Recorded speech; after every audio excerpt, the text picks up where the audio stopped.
Test. Test.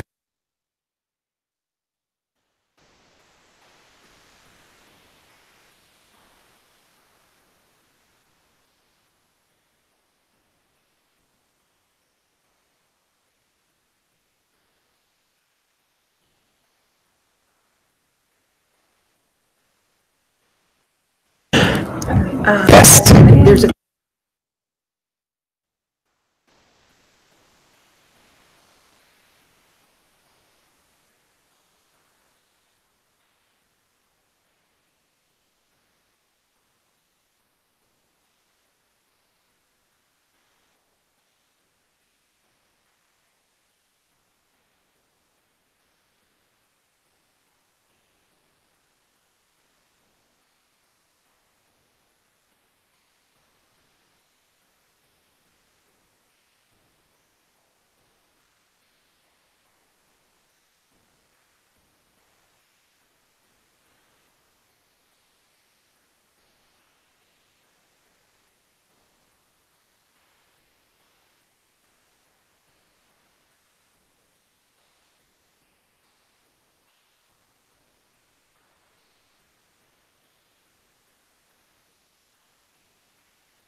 Today is Tuesday, October 9th. It's a couple minutes past 9 a.m.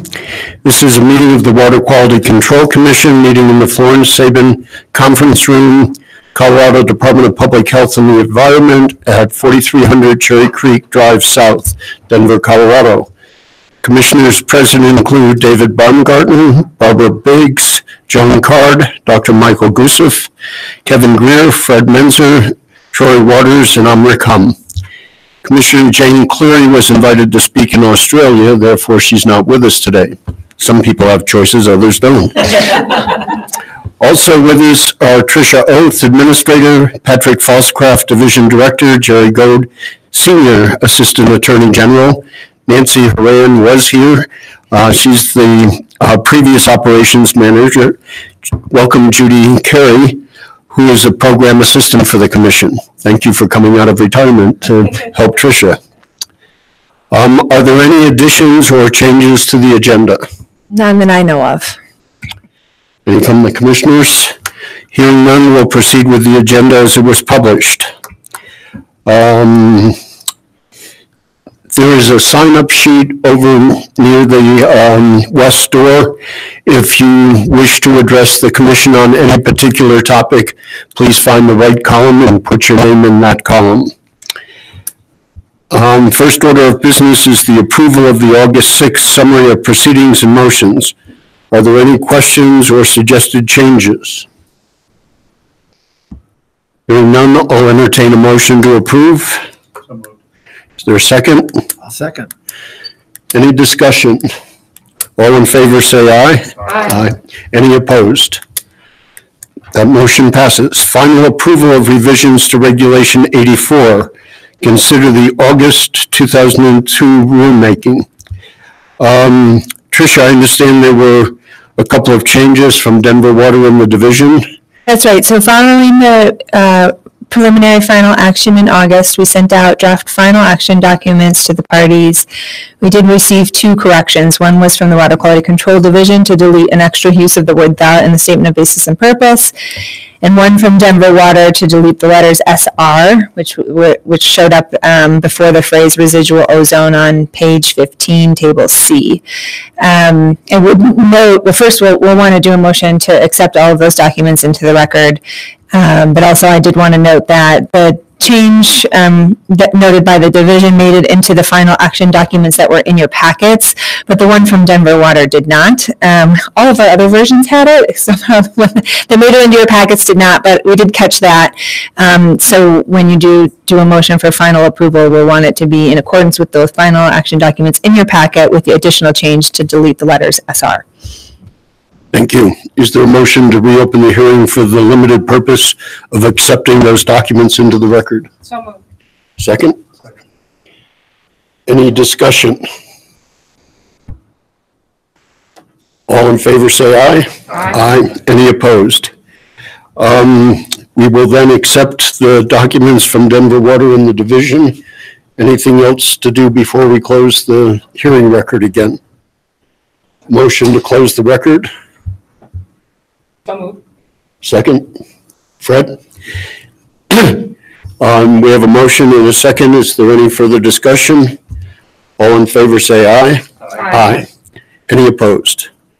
The record is then closed. Is there a motion to approve the final action documents for Regulation 84 with the changes to be made, removing the SR that Denver Water caught?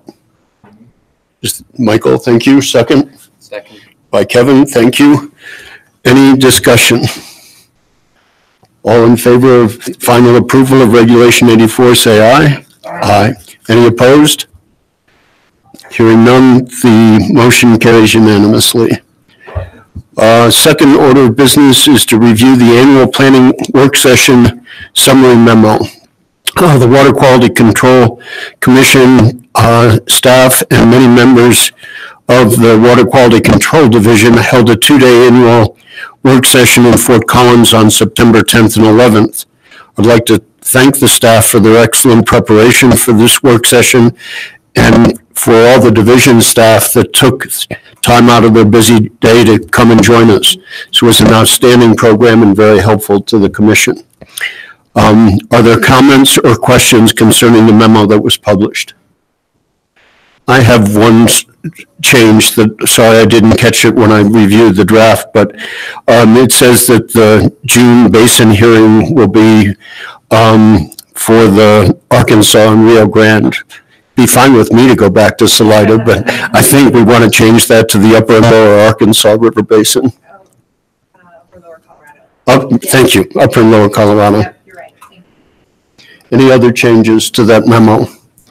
Is there a motion to approve as amended? Thanks, Joan. Second? Thanks, Michael. We have a motion and a second to approve the memo from the work session. Any further discussion? All those in favor say aye. Aye. Aye. Any opposed? Motion carries. Also in the packet, there's a draft November 2018 agenda. We're anticipating that's just a one-day meeting, right? So That's we right, can yeah. free up our Tuesday. Yep. I noticed, Well, the meeting is on Tuesday. we have another Tuesday meeting. Yeah. Okay. And the meeting's on Tuesday because the Monday is Veterans Day. And so it's a Tuesday meeting up in Frisco. And we do have a rulemaking hearing starting at 1:00, which I think at this point I would anticipate will take maybe about 2 hours or so. So we should finish that day easily. Okay. Any comments or questions on the November meeting? Okay, and there were some revisions to the long-range schedule. Thank you, Judy. You're great. Judy's already correcting me, keeping me on my toes. So the November agenda shows that we are beginning at 9:00. We were just contacted last week by the folks hosting the meeting that there's another meeting going on in the morning, and so in order for them to turn around the room in time for our meeting to begin, we needed to begin at 9:30 or 10:00. Okay, maybe we ought to start at 10:00 just to be safe. Okay. Everybody got that? Thank you. Any questions or comments regarding the long-range schedule? I had a couple of things about the long-range schedule. So I wanted to note that we had a request. So for Regulation 11, the drinking water regulations, there are some items that are incorporated by reference in there. And while there was already some language about where those materials are available, OLLS has asked for a specific provision saying that where the CFR provisions will be available here on site in addition to being available online. And so we do need to make that change so that we don't get caught up in the rule review bill. It's not a controversial change. I worked with Commissioner Hum on just noticing a written comment only rulemaking hearing for this November, so that we can make that change and have that effective by the end of December. One other thing that came up late last week was I was contacted about the North Front Range Water Quality Planning Association's 208 plan. So those plans are occasionally updated by the local planning agency, and when they are, an administrative action hearing with the commission is necessary in order to take public comment and officially approve any updates to that. So they've asked to have an administrative action hearing sometime next year to look at their changes. So in looking at your calendar, it looked like May it was an opportunity that would work with your schedule and with where they are in terms of timing and getting their revisions through their process. So if that's okay with you, we'll add that as well. Any other questions or comments regarding the long-range schedule or the November meeting? Okay, thank you. If you've come in recently, there is a sign-up sheet over by the west door, and there's columns for various topics that you might want to address the commission about. So if you do want to address the commission, please make sure to sign up. Can we do the administrative action hearing now, or do we need to wait until 9:30? I would say maybe we ought to do the division director items and see if that takes us to 9:30, if that's okay with you, Pat. Is your computer frozen too? Was, Yeah. I just got it up. Oh, good. Okay. I don't know if there are any commissioner items, but while Pat's pulling his up, that would be another thing to check in on. Any commissioner have something they'd like to discuss? Hearing none, we're done with that item. We could do AG's items. Actually, I'm just going to borrow Jerry's form if that's all right. Okay. Great. Just a quick budget update that I wanted to provide. We're still working with the stakeholders regarding our drinking water budget.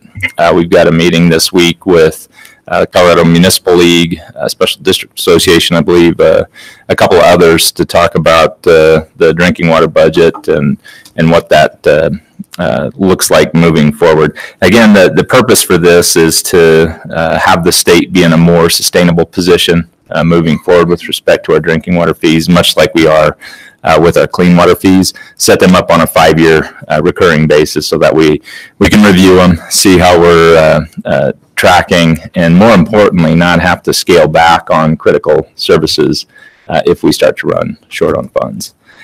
So that again will be this week. I'll hopefully have some more information after that. Our current position has not changed with respect to not having the division run a bill this year to amend those. We're hoping through these stakeholder meetings and meetings with significant organizations like Colorado Municipal League and the SDA that perhaps we can partner with one of them to run the bill, and then we would support that. So a lot more to follow on that, but just wanted to give you a heads up.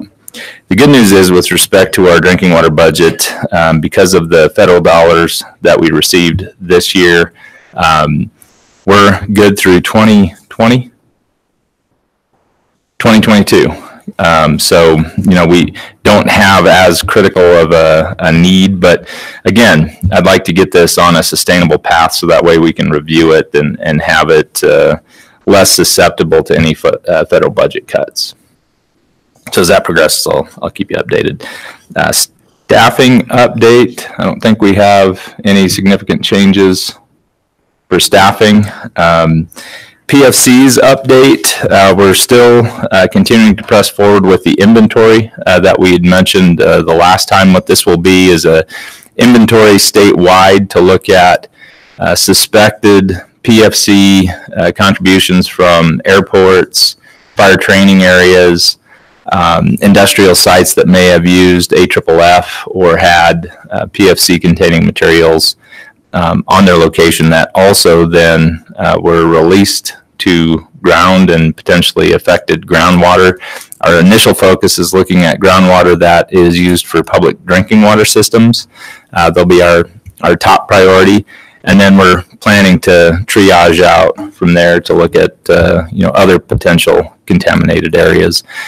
We want to, where we can, provide information to private landowners and private well owners who normally aren't regulated by us, but at least give them that health information so that they can make proper decisions with respect to how to treat or remove those materials from their drinking water.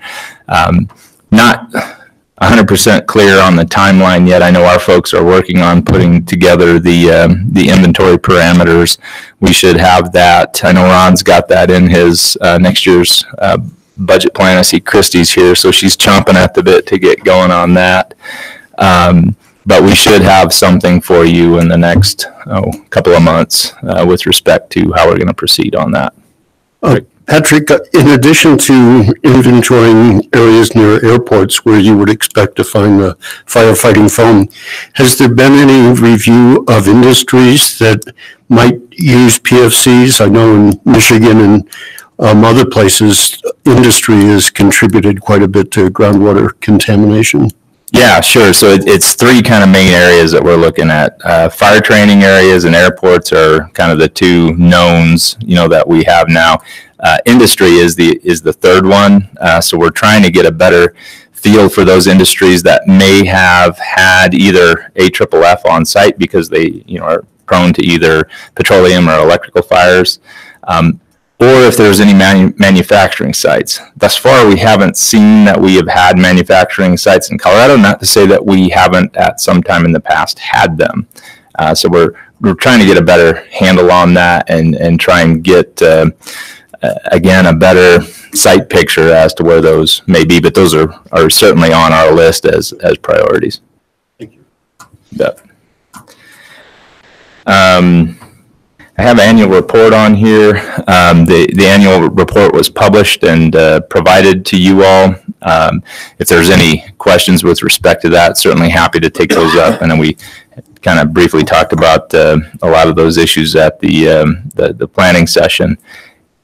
If there is anything, certainly we're prepared to provide answers, or we can take those up at a later time if that's more appropriate for the commission. Any questions or comments for Patrick on the annual report?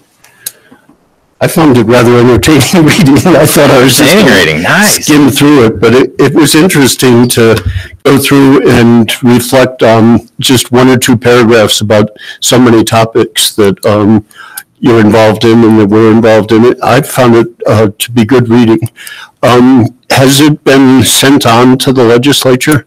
Okay, yes. I found two small typos that I'll forward to you, so you can consider revising that for future use. Okay, darn it. We should always get these to you guys ahead of time so we can catch those mistakes.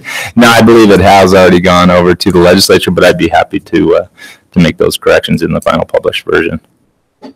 Michael? I'm just curious whether, do you all get much feedback from these from the legislature? Does it depend on the year, the topic of concern for the whatever the topic du jour, or? Yeah, no, you're absolutely right. It depends on what we're taking up. Like, for example, the years that we were running the clean water fee bill, we got a lot of feedback and actually had to provide testimony regarding the substance of the report.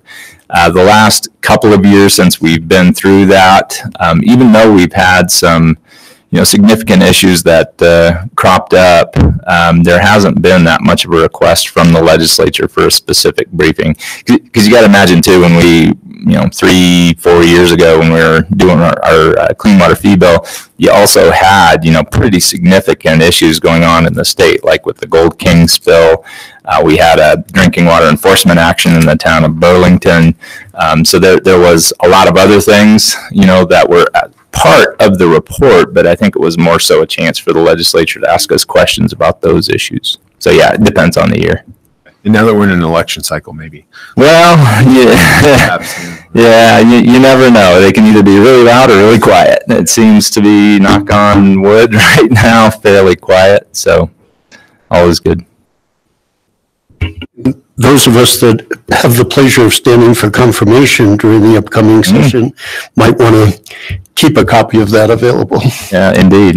And if you do have questions on it, if you are going for confirmation, we're happy to provide you as in depth of a dive on that as you need to make sure that you can answer questions. Or have deniability. Or have plausible deniability is always a good thing. That's the division. That's not the commission, right? Thanks, Patrick. Anything else? Other questions for Patrick?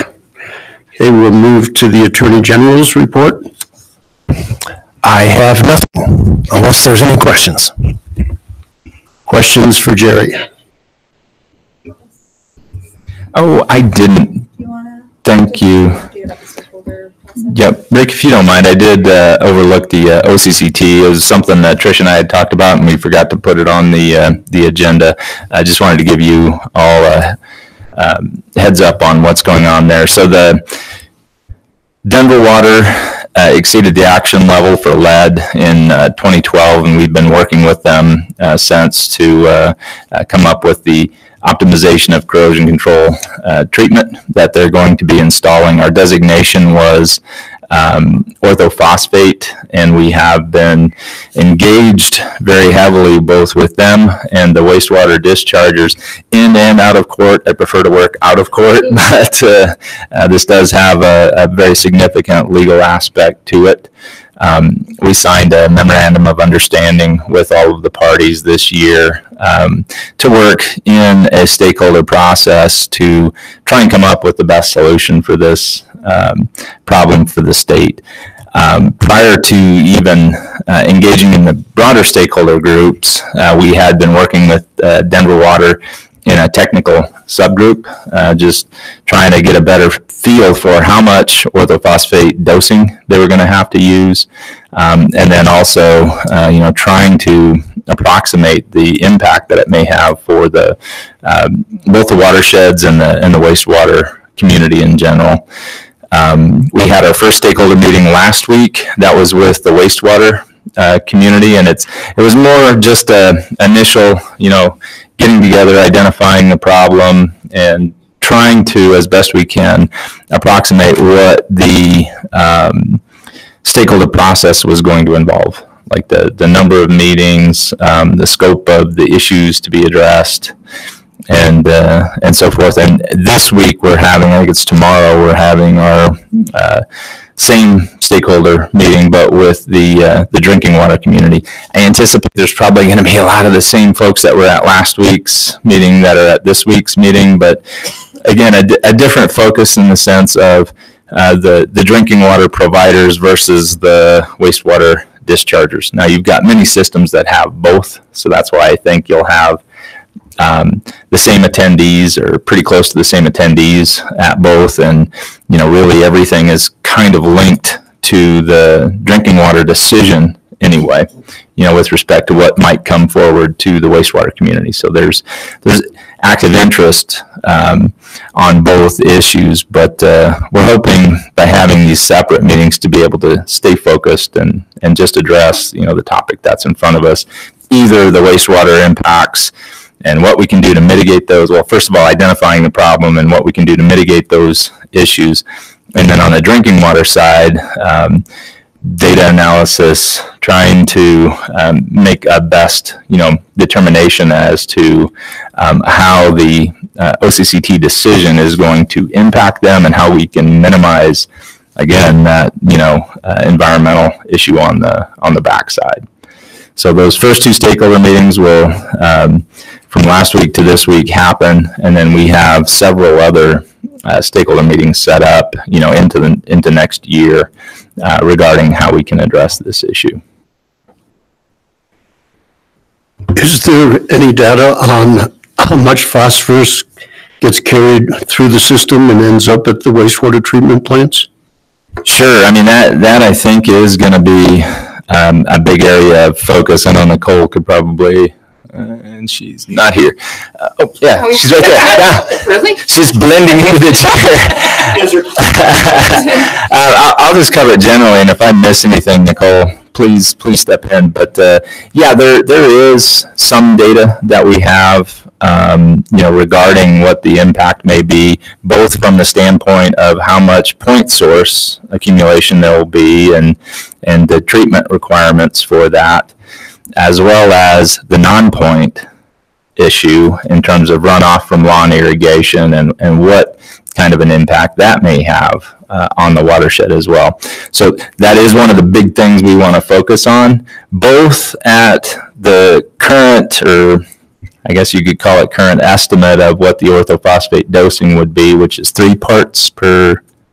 That's orthophosphate, but it's only 1 part full of phosphorus, the current dosing that they've analyzed, but they're working very hard to try and minimize the phosphorus dosing and trying to optimize that the best we can, and that's what the technical group is doing on the drinking water side. So right, but it's 1 part per million orthophosphate, or 3 parts per million orthophosphate. 1 part per million total. 1 part per million total phosphorus, and actually the technical working group has already pretty well come up with the conclusion that 2 parts per million orthophosphate, or less than 1 part per million phosphorus, is acceptable, and they're just kind of stepping down. They did 2 parts per million first. Now they're looking at, I think, 1.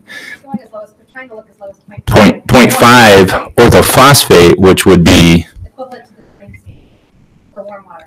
For the total phosphorus, because it's 1/3 of the overall loading of phosphorus, which would obviously then kind of mitigate the environmental degradation that would occur. Certainly, we want to try and reduce as much phosphorus as we can, and we're happy, that the wastewater discharges are very concerned about this. That was the focus of our nutrients rulemaking and Reg 85, as you all know. So we're happy to see that, and we certainly support trying to reduce the overall nutrient loading and phosphorus loading as much as we can. So that's where a lot of our focus is going to be currently and into the future. Bob, do you have a question? Yeah, is there any stakeholder meeting plan that's going to focus specifically on the watershed groups? Like the Cherry Creek Basin Authority, the Chatfield Basin Authority, and the Bar Milton Watershed Association? I don't know about specifically. They are participants in the wastewater portion of the stakeholder process. Nicole, do you have anything else on that? For folks online, this is Nicole Rowan with the Water Quality Control Division. Right now we have a wastewater and watershed combined stakeholder group, and there's going to be a technical committee starting, and we want to just keep that group together initially, and then how we organize that. If we separate watershed from wastewater issues, we'll decide, but we're going to get that group kicked off as soon as we can. And I think based on the availability of that technical work group and what makes more sense to look at it from a system perspective or to kind of break things off, I think we'll be talking about. Other questions?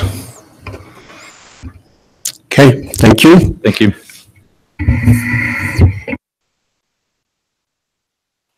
Ready to proceed?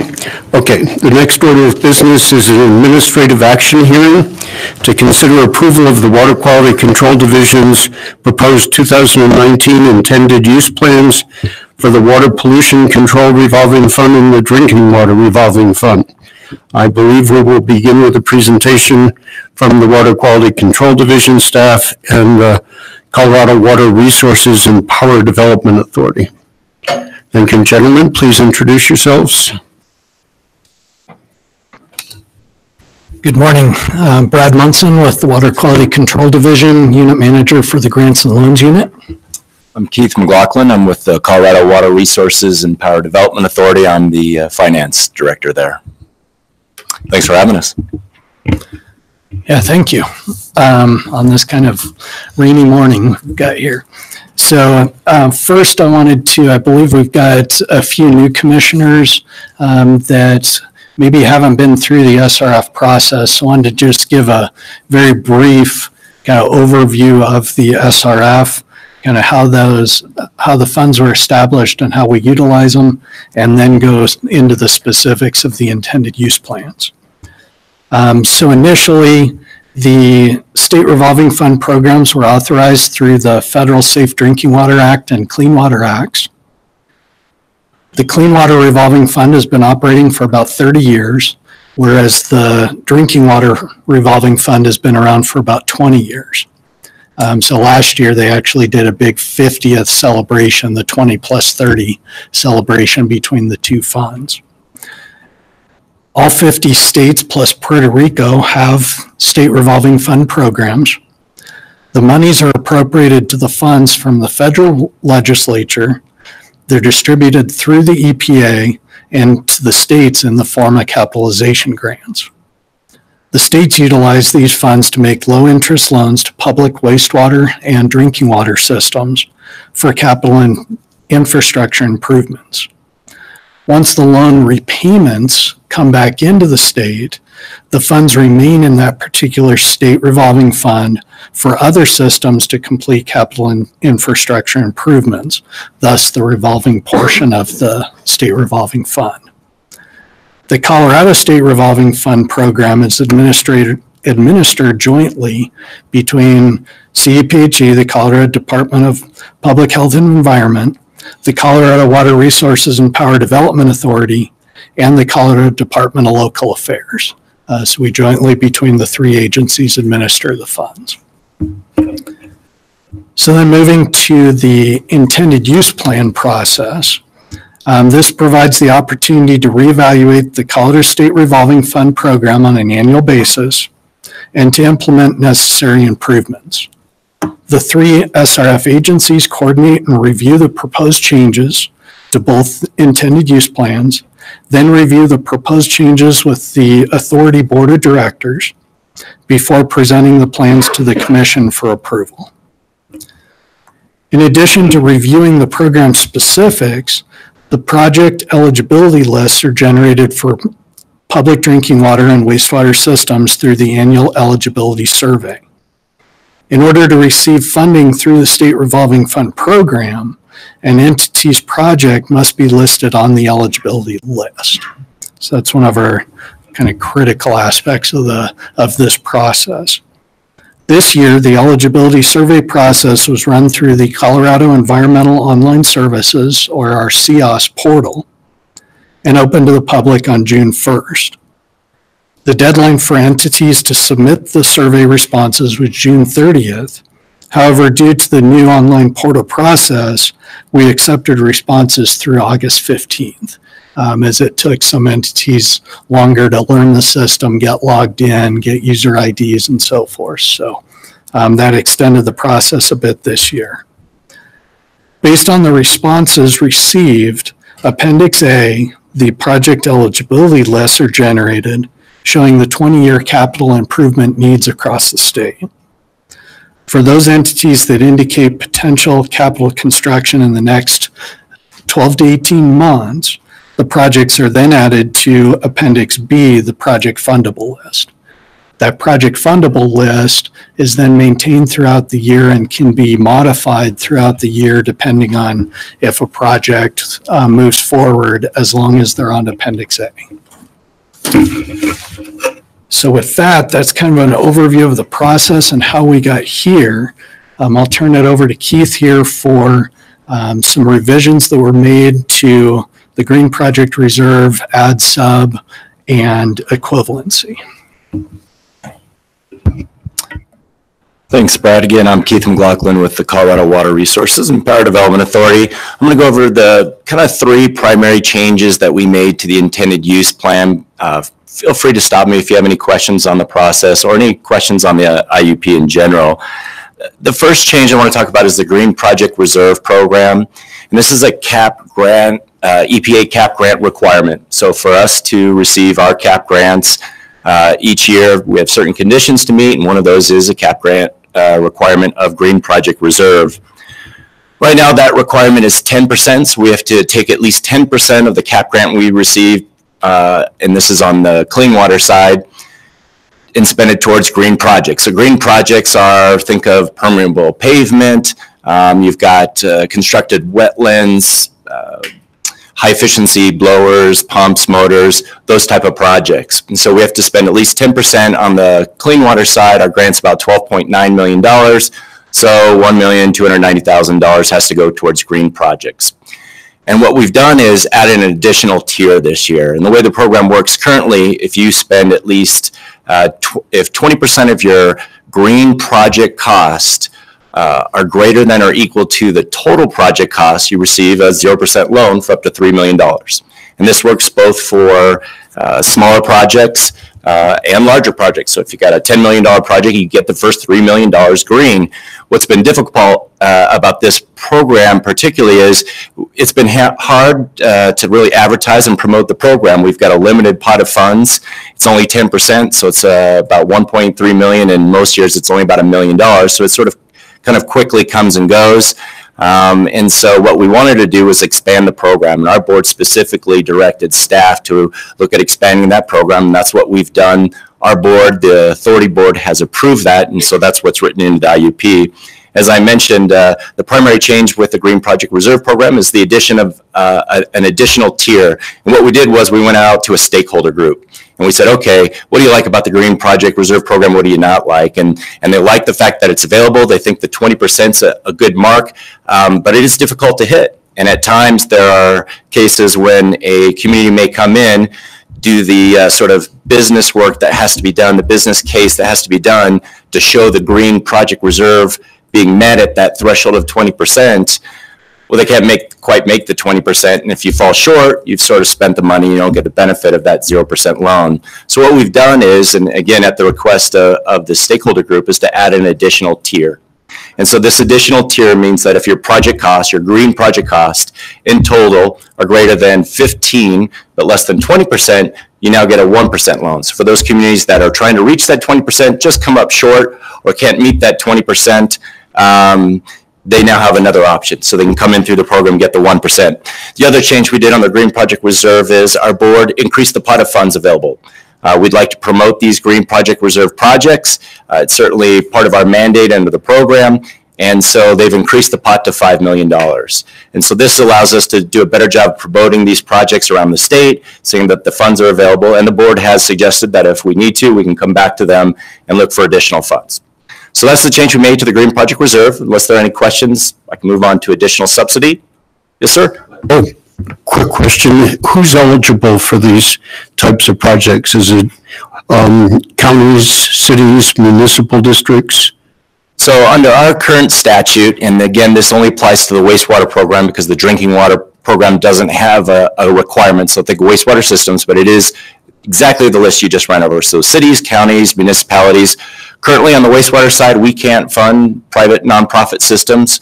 We can on the drinking water side, but not on the wastewater side. So the list you ran through, essentially governmental agencies are the folks that are eligible for this Green Project Reserve funding. And traditionally what we see is they're coming in for a larger project and they look to sort of green their project up, if you will, and then they take that sort of incentive. And that can be a big deal for a project coming in to be able to get that project at a 0% rate instead of a traditional 2% or higher rate. Thanks for your question. Just a quick question. I'm sorry if I missed it. So this change is not required by the EPA CAP grant. This is purely sort of generated by the state and state-based. That's exactly right. So the only requirement for us under the program is to meet that 10% threshold. So once you've met the 10% threshold, you can go above that. In fact, there's no ceiling. You can do anything above that, but you have to hit at least 10%. Some years we struggle with that, and so I think that's part of this as well, is trying to make sure that we're getting enough projects in to meet that Green Project Reserve requirement. Our hope is by expanding the pot, by adding an additional tier, we actually will have some additional folks come in. But it's not a federal change, it is just a state change that we think better serves the program. Thanks for your question. So that 20% or 15%, that's overall project cost. But the 1% or 0% loan is for the entire loan or just that portion? Yeah, no, that's a great question. And the answer is it's for the entire loan up to $3 million. So if you came in for anything less than 3, your entire project would be at 0%, not just the 20 or 15% portion that's green. Thanks for clarifying that. It's a good point. All right, unless there are any other questions, I'll move on to additional subsidy. And when you hear the word additional subsidy, you also hear us use the word principal forgiveness. Essentially, that's grant funds. That's EPA terminology for grant funds. It's the way that they frame it so that the requirements sort of stay at a certain level and don't get passed on through to the borrowers. But when you hear that term, just keep that in mind. So with additional subsidy, and this also is a CAP grant requirement under the programs, and I'll be talking about both the wastewater and the drinking water side. On the wastewater side, the requirement is the floor that you have to meet is also 10%. So we have to provide at least 10% of our CAP grant funds in the form of additional subsidy or grant funds. On the drinking water side, the floor is a little higher. It's 20%. And so there's a range in both a floor and a ceiling, but the minimum is 10% for wastewater, 20% for drinking water. So how do we administer those additional subsidy or principal forgiveness funds? We do it primarily through design and engineering grants. And if this commission may recall, several years ago, it's probably 5, 6, maybe even 7 years ago now, we went through a large effort, a lean process, which I know folks in this room are familiar with, and really kind of revamped the program. And part of that, we moved some of the technical requirements earlier in the process. I think that's worked really well under the program. We're starting to see some momentum building under the program. But the issue with that is how did some of those communities come in and do that upfront engineering work if they don't have the funds available, when we used to give them the funds up front, now we don't. Well, the way we do that is we provide them design and engineering grants. We also have planning grants available for those projects. So that's primarily where this 10% and 20% funds go to, is additional subsidy for design and engineering grants. The issue that we've seen in the last few years is that the requirement is higher than what we're spending in terms of design and engineering grants. Now we're seeing a nice ramp up in the program this year. In fact, I think we're going to double both design and engineering grants and loans closed under the program this year as compared to next year, and I hope that's an upward trend. We'll take another look at that. But we want to be more efficient with the way that we're sort of driving those funds out to the public. Right now, because the requirement is higher on the drinking water side, every year we have leftover funds that we have to then sort of reallocate. And it's somewhat of an awkward process because we approve these loans, we give them design and engineering grants, we give them loan funds, they come in with other project funds, then at the end of the year, we sort of do this look back and say, hey, we've got some extra pot of funds, who wants it? And it's a little more sophisticated than that. We go into the IUP, there's a prioritization process, attachment 1 and 2, if you'll see, is in there, and then we rank the projects and give out the projects the funds based on that ranking process. But again, you're doing it after the fact, and most communities would like it sort of at the front end. And so that's really the change that we're have proposed in the IUP for this year for additional subsidy, is moving that to the front end of the process. So now instead of waiting until the end of the year, we do it at the front as those projects come in using the same prioritization process that I outlined, and that sort of tiered structure. And so that's a change that I think has been sort of a long-term in coming. And again, primarily to the drinking water side, just because it's 20% of a bigger number. This year we got 21.9 million on the drinking water side. So 20% of that number, you've got almost $5 million. Well, we only do $1.5 million in D&E grants. So what do you do with the remainder of it? Well, instead of waiting until the end, we're going to now look at projects as they come through. It's going to be geared only to those disadvantaged communities. So there's a disadvantaged community process outlined in the IUP that you have to meet. And those projects that are the very sort of most needy disadvantaged communities, what we qualify as a category 2 that receives sort of the best incentives, the 0% loans, they would be the ones eligible for these grant funds at the front end of the process. And because there are limited funds, we're going to be looking at potentially splitting it up so no one project gets all the funds, but we'll be looking at that on an annual basis. So let me stop there and see if there are any questions on the additional subsidy, and then I'll move on to one more quick item and we'll be done. Questions? Comments? Go right ahead. Great, thank you. So the last item I was going to talk about is equivalency, and it's mentioned in Brad's memo as well. It's under miscellaneous, under page 8 of the IUP if you're following along. Equivalency are additional requirements that we have under the program. So we've got all these program requirements that have really increased year over year. We seem to get a new list of requirements almost every year that apply to all our funds. So it applies to the CAP grant funds. It also applies to our reloan funds, which are payments coming back in from loans we've been making for the last 20 and 30 years. So as those payments come in, every project has these list of requirements. In addition to that, we've got equivalency requirements, and the main equivalency requirements that I think are harder for folks to meet is the architectural and engineering services requirement, and that's just a sort of a process that you have to go through, a selection process that you have to go through, a quality-based selection process that you go through to select your engineer, which sounds easy enough, except for a lot of engineers that come in, or the projects that come in already have their engineer selected. So you're asking them sort of after the fact if they could go through this quality-based process, and yet their engineer is already sitting at the table. We don't have any current incentives right now to bring those projects in and also meet those equivalency sort of requirements that are in addition to the rest of requirements. And the requirements are only having to be met up to the amount of the grant. So if you have 10 million in grants, you've got to do 10 million of projects with those additional equivalency requirements. Disadvantaged business enterprises, not too difficult to meet, but that's another requirement. Although the signage is an equivalency requirement, I think we apply that to all loans, don't we, Brad? Or is it just equivalency? Just equivalency. So there's a few extra requirements. Well, what's the incentive for someone to come in and get those equivalency requirements? There isn't any at this point. And so we sort of have the awkward process in place of trying to get those requirements met with really not offering any kind of incentive to meet it. It's usually the larger systems that can meet these requirements, and they've been good about meeting them. But if they don't, you know, there's no real incentive for them to stay in. So what we've thought about is making a change to the program coming up in 2019 to meet those equivalency requirements. And we've just stuck a little placeholder in there, and the way it reads is that for the projects that meet federal capitalization grant equivalency requirements for the program, additional incentives may be offered as approved by the authority board. So we're going to work at it sort of at a committee, a state revolving fund committee level. Then we'll take it to the authority board. And then if they're able to approve something, it would then become effective. We'll also then take it into the 2019 IUP process to be laid out into the 2020 IUP. So I think that's what I have as far as the requirements and additional changes that we made to the intended use plan, but I'd be happy to answer any questions. Questions or comments? Fred? Thanks for that report. I have a couple of questions. I think you may have answered my first question. On the second listing where the project are scored, when you're awarding funds, did you just award funds down through that ranking list until you have consumed all your funds, and then everybody else kind of moves up, or how do you actually award the funds? Yeah, so it depends on which pot of funds we're talking about.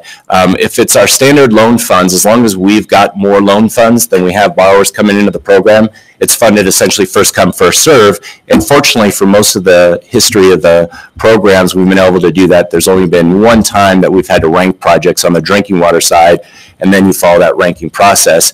For these additional subsidy or grant funds, those projects are then ranked and they're funded sort of in that order, but also on a first come basis. So if the projects came in at the same time, you'd compare them against each other. If you have more funds, then you would fund them based on this percentage that they have available.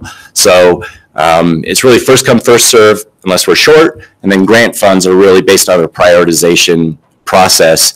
Again, as long as we have funds available.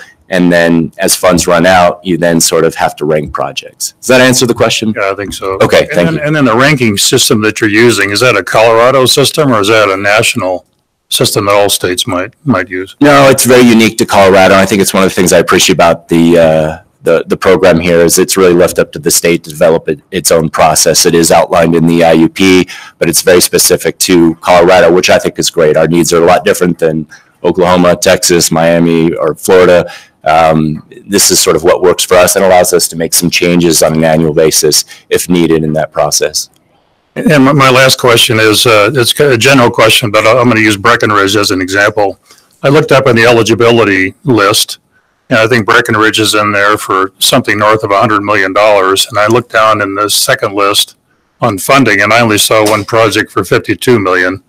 I don't know if I missed a project or not, but does that mean that they didn't, that the balance of the 100 million didn't rank, or they haven't? I mean, it seemed like to me the two lists ought to be similar in funding request. But no, fair question.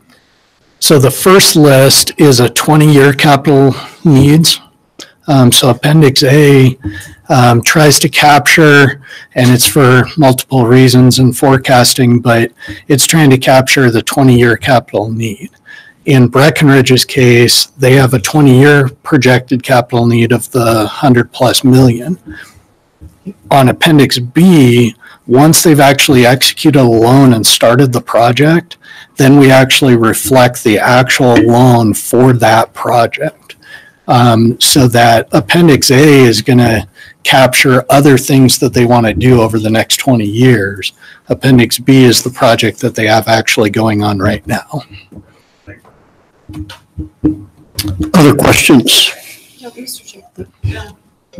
Regarding the equivalency requirements, how have you sussed out that it's an issue of incentives to bring people to the table versus just sort of general education about how the process works?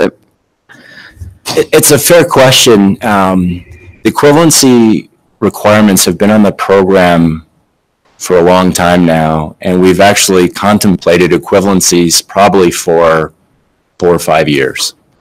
And each year we're able to meet the requirement, so we haven't added the equivalency, but we've continued to recognize that it's really a struggle each year. And so while it is part education, and that's the only way you can get people to take it, because you have to get folks to understand, hey, look, we have to meet this. You're a large system that has the capabilities to meet these requirements, and so you have these requirements. But it's a difficult situation when you have to say, oh, well, you have it, but these folks over here don't, especially if it's, a little bit of we there's a conflict at that. So that's a fair question. I think we've continued to look at it year after year, and because it hasn't really gotten any better and we've continued to struggle with meeting that requirement, we finally said, hey, let's look at the incentives. And I think one of the options is going to be to not provide any incentives at all. I mean, one of the options will be a sort of no action alternative. I don't think that's what we'll choose, but it's a delicate balance trying to find the right incentive to bring folks in, but not offering too much incentive that has a detriment to the program. And I guess I'd also add that from some of the national feedback and what other states have been doing, there are other states that offer, whether it's an additional 0.25% reduction on their interest rate or some other incentive. Other states around the country do find the similar struggles of getting systems to meet those requirements. So coming up with other ways that we can do those and meet our requirement for the program. Other questions or comments? Yes, Patrick. Just real quick, thank you guys for coming forward and bringing this information. This is an absolutely critical program to the state. The amount of good we're able to do with these funds can be measured, but there's the immeasurable as well in terms of both the goodwill as well as the improvement to water quality and drinking water throughout the state. So thank you. Please tell Mike thanks. I had the opportunity to be in La Junta with the Power Authority Board last week. Very professionally ran meeting. I really appreciate the new budgeting process we have with the division and the Power Authority. I see that streamlining a lot of things and for sure being a good process moving forward. So thank you both very much. Yeah, thanks, Patrick. And anything else? So we also had two additional things to note here. Through the written comment period of the intended use plans, once they were published, there's been two written comments that have been received. One was from the division, so I provided that letter and those changes. That was due to, as the eligibility surveys were coming in through our new online portal, we had a data migration issue that had been identified. And so once that was identified, we went back through, scrubbed the data, and provided amendments and changes. So that was identified in the division's comments dated September 13th, with the changes shown to the respective items with double underline and strike throughs. And then the second one that was received was from the town of Hartman, that submitted a request to add water storage facilities and improvement expansion of water treatment facilities to their project description. They had failed to add those to their eligibility survey that they submitted. So with both of those, the division supports these modifications to the Drinking Water Revolving Fund Intended Use Plan and the eligibility list for both programs for your consideration. Thank you. Anything else? Thank you, gentlemen. That was an excellent presentation. Is anybody from the Department of Local Affairs with us this morning? Would you please pass along to them our thanks for their partnership in this program? I think that they're very valuable contributors as well. I appreciate that. And I just wanted to say, sort of kind of tailing off of Patrick's comments, we really appreciate the working relationship between the organizations. I've been on the program now. It's hard to sort of say it out loud. 2 decades, believe it or not. That's right. I'm not counting down. I only got one direction. It's still up. But I really appreciate the working staff. Patrick, Ron, Nicole, Mike Beck, Brad, the glue staff. We have a really good working relationship from a staff level. It's very well appreciated. These are complicated programs, and I've been on the program long enough to see where the relationship hasn't been as strong as it is, and I really appreciate the way it's working together. It's a great staff, as you guys know, so really appreciate the work of the staff here. They do great work and have great dedication to the program, so it's very much appreciated. Mr. Beck, did you want to say something? Since this is an administrative action hearing, there are no other parties to the hearing. Is there anyone that would like to address the commission concerning the intended use plans? Yep. Hearing none, then we'll have commission deliberation. Thank you. Any further comments? Is there a motion? I'll move approval of the intended use plan and eligibility list, project eligibility list, With the administrative amendments? with the amendments described to us today. Thank you. David, second. Thank you. Any further discussion? All in favor, say aye. Aye. Any opposed? Motion carries unanimously. We'll take a 5-minute break and then we'll come back together. If you have come in recently, there's a sign-up sheet over by the west door here. So if you would like to address the commission on any items that are on our agenda, please sign up under the appropriate column. Thank you.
Call the meeting back to order, please.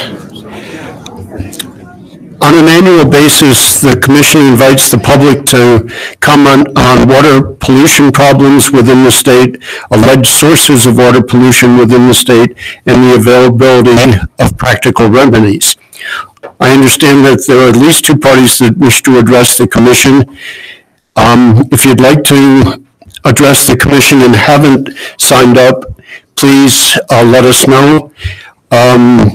We ask each party to limit their initial presentation to about 5 minutes or less, and then we'll see if there's questions, comments from the Commission and from the division. First, we'll hear from Kristen Barrett.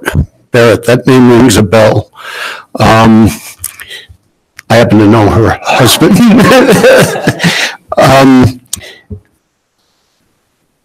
For Save South Park. Welcome. Please make sure you press the button so that the green light lights up on your microphone. Can you hear me now? Thank you for allowing us to speak here. My name is Kristen Barrett. I'm the president of Save South Park. We are there's four of our group here: Wendy Kerner, Jim Wilson, and my husband in the back, Peanut Gallery, Elwood Barrett. He didn't want to talk today.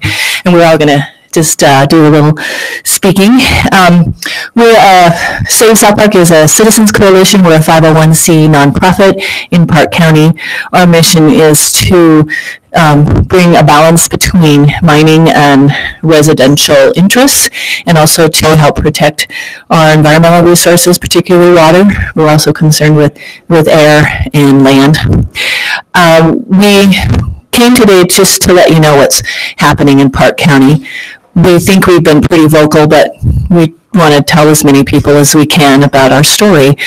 So our big issue in the last year or so, we've had a huge uptick in mining, and most of it is along the Middle Fork of the South Platte.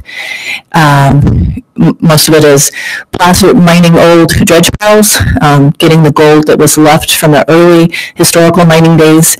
And I have four basic issues I want to talk about. The first one is mercury, and I think you guys all have a copy of our mercury report. We did some research, found out that there were hundreds of pounds of mercury used in these old dredge piles from the 1800s right up through the 1960s. That mercury was used to amalgamate gold as they processed the rock and the ore, and a lot of it was lost to the environment. Most of that mercury has been undisturbed and is probably safely housed in a lot of those gravel piles, or was, until this new spate of mining started up. We know for sure that there is mercury in those piles, and we're not sure how the miners are handling it. It's not in their permit, as far as we know. The DRMS is not requiring them to have any sort of mercury management plan. And we're actually following California and the Sierra Nevadas. They have some serious plans about how to deal with the mercury in their dredge piles, because they're finding that it's going to the San Francisco Bay. So we just hope for the same sort of protocols that could help us find if there really is mercury being released, and how we could stop that from happening, maybe make more stringent rules for the mining companies. Most of the mines are right along the Middle Fork of the South Platte. So if there is mercury being released, it could be released in the form of elemental mercury, and as it moves on downstream to the soil moving waters, it could become methyl mercury, which, as you probably know, is more mobile in the environment. Our second issue is sediment. A lot of sediment is being released. We've seen plumes of sediment in what we call the Fairplay Beach, which is a little pond, Fairplay. We've also heard anecdotal comments from fishermen about sediment. There was a big release a couple years ago from the Alma Placer mine. We know that happened, and that's actually in a court case through the court system now.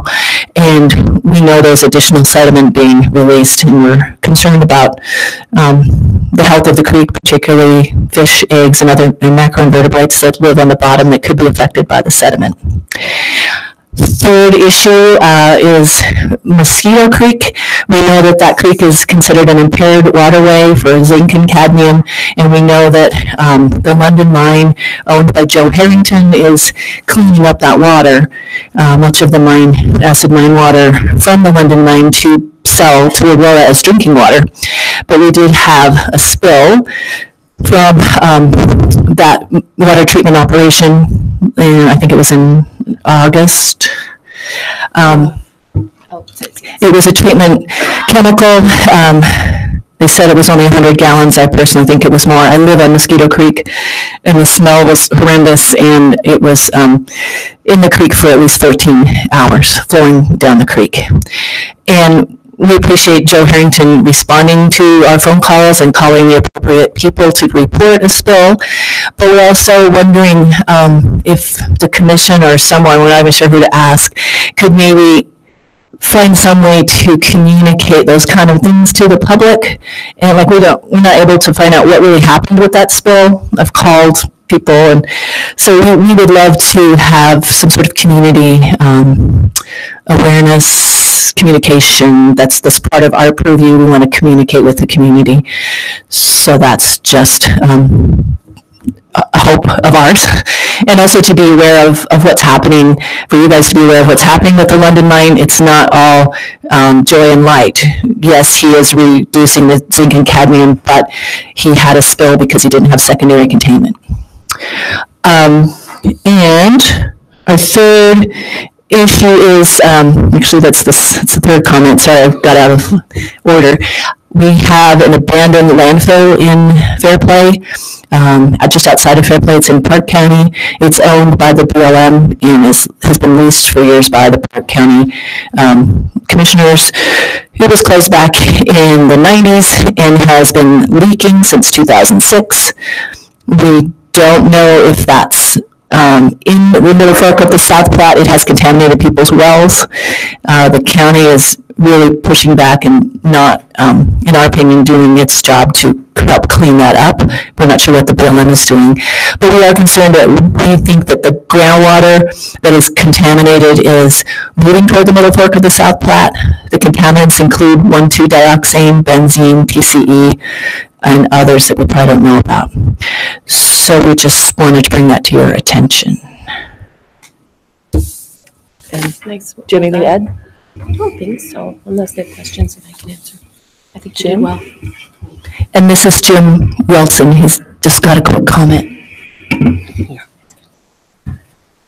I'll just use the green light over here. So anyway, is this working?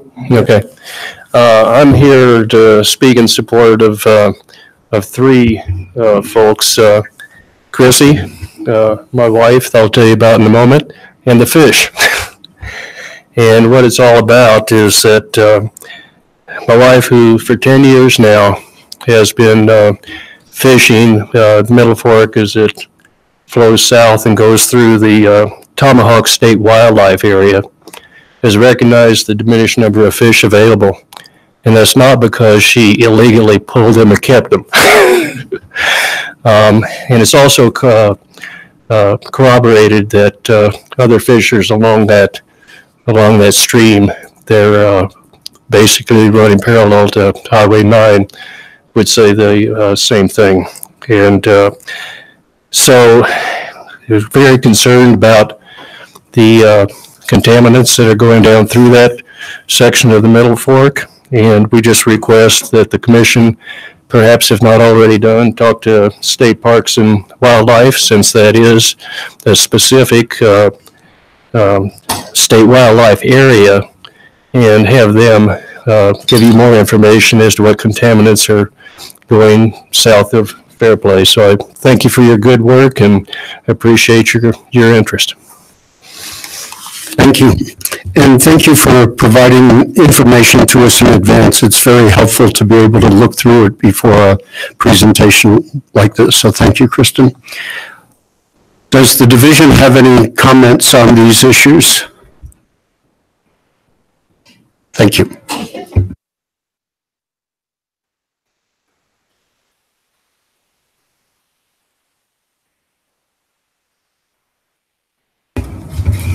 Hi, thank you very much for coming. It's always great when we have folks that come in with some tangible concerns and then thoughts that we were able to review your comments beforehand. So I want to just highlight kind of some of the work. There are a lot of things that are captured in these comments, and a lot of them we've been working on already. And so just want to highlight some of the folks in the audience that we can coordinate with you guys after a little bit more and continue to work on some of these issues. But I've got Christy Richardson here. Christy works in our fish and mercury program, as well as she's done some work in other areas looking at the contaminants and sediment in the Animas River. And so she's got some thoughts in terms of how we can look at mercury in the fish, as well as looking at the contaminants that might be in the sediment. In terms of the fish population and the health of the fishery, Chris Thiel, right there. Chris, we have a sediment guidance that really just doesn't look at what the constituents are that are in the sediment, but just the quantities and what it's doing to the fisheries and the macroinvertebrates. So Chris has some thoughts about like how we can look at some of those stretches in terms of the sediment and how it might be impacting the fishery. In terms of working with sister agencies, Mindy May, she doesn't know I'm going to do this, but she's way back there. She works for Parks and Wildlife, and we work very closely with that sister agency in terms of evaluating the health of the fishery. And so I know Christy can come up and talk a little bit more. I know we're pressed on time, so I know that they've already been looking at ways that we can evaluate the mercury in fish and the fishery, so I think they've already been engaged. And just taking notes as you were talking, there are other agencies, DRMS, solid waste, in terms of the landfill that we can reach out to where the authority might be in their hands. We can certainly work with them on the path forward and just trying to address some of this. So I don't want to take up too much time, but yes, this is on our radar, and if you want to kind of touch base with some of these folks after, or myself, I'll make sure you have contact information. Well, Amy, to further on that as well, we also work with our federal partners. So if it's a BLM landfill, and EPA would have authority over it as opposed to our solid and hazardous waste flows. I think it's probably going to be solid and hazardous waste, so we'll certainly coordinate with them, but we'll coordinate with the federal partners as well to make sure that they're looking at this. And I thank you very much for bringing these issues forward. You know, saving South Park, I think, is the state's position as well. So thank you. We want to try and further that. And I'm disappointed to hear there was a spill at London Mine. I see a lot of good coming from that resolution. We do too. But if we can make it better, you know, certainly we want to do that. The one thing that I wanted to hit on is you mentioned a communications strategy. Oh, you do? Okay, Tricia's got some more information on that as well, but whatever we need to do from the division to provide you guys an update, you know, we want to try and make sure that you're informed. Yeah, so I talked with both our enforcement folks, so Kelly Morgan, and really our Office of Emergency Preparedness about that, because they're involved anytime there's some kind of a spill. And they were just talking about how they notify any kind of downstream water users. So usually that means the drinking water provider that's downstream. And then they also coordinate with the local public health agency. And they really stress that from the state standpoint, we're not able to be the ones to notify all of the neighbors in addition to that, but they stress the importance for the local public health agency to then be the one that's able to put in some procedures to notify any of the citizens. So we'd encourage you to try to work with them on trying to put something like that into place in your area. That would be a county agency? Yeah, your local public health. Yeah. For Park County, correct. And we've done a lot of this with, as you know, Christy could probably go on for a while with and Chris Thiel as well, with what we've done with the Animas River. But we have a broad stakeholder outreach that we do for any spill, you know, that's in that area, and it's an automated message. So it goes out. You just have to have the system in place in order to be able to do it. And we partnered with the San Juan Basin Health Division to be able to do that. That's the local public health for the Four Corners area. Other comments from the division? No. Comments from the commission, Fred? Question for Amy. I know you coordinate very closely with DRMS. You know, you have regular meetings and things. But in a case like this, who's going to be on point? Does this roll back to them, or is your staff now working on this, and you'll just continue to coordinate with DRMS? I'll start out and then I'll let these guys fill in. So we have our 181 agencies that we coordinate with, and SB 181 was a law, I can't remember, in the 90s, I think, that came about that separated how and who has jurisdiction over groundwater. So with all of our 181 agencies, we have meetings regularly, and they come and brief the commission with respect to ongoing issues they have. So for example, the Oil and Gas Conservation Commission comes and talks about what's going on with the petroleum industry. DLMS comes and talks about what's going on with the mining industry. So they would have direct jurisdiction over the mining site and the groundwater associated with that. And then we have the surface water discharge and issues regarding that, but we coordinate with them regarding all issues, and they implement the commission's groundwater standard. So we want to make sure that they are doing that. Hi, I'm Christy Richardson. I'm a toxicologist with the Department of Public Health and Environment. As Amy mentioned, this claim of the use of mercury or the release of mercury from these sites was reported to DRMS, and they are handling this as a substantial claim. So we have partnered with DRMS and CPW to go out and try to evaluate any risk to public health or the environment from this mercury. And we've decided that the best way to do this would be right now to look at levels in the fish and compare it to sort of statewide and background levels of mercury in fish, sort of upstream, downstream in the immediate area, and then further downstream in the reservoir, that Bunny Mountain Reservoir.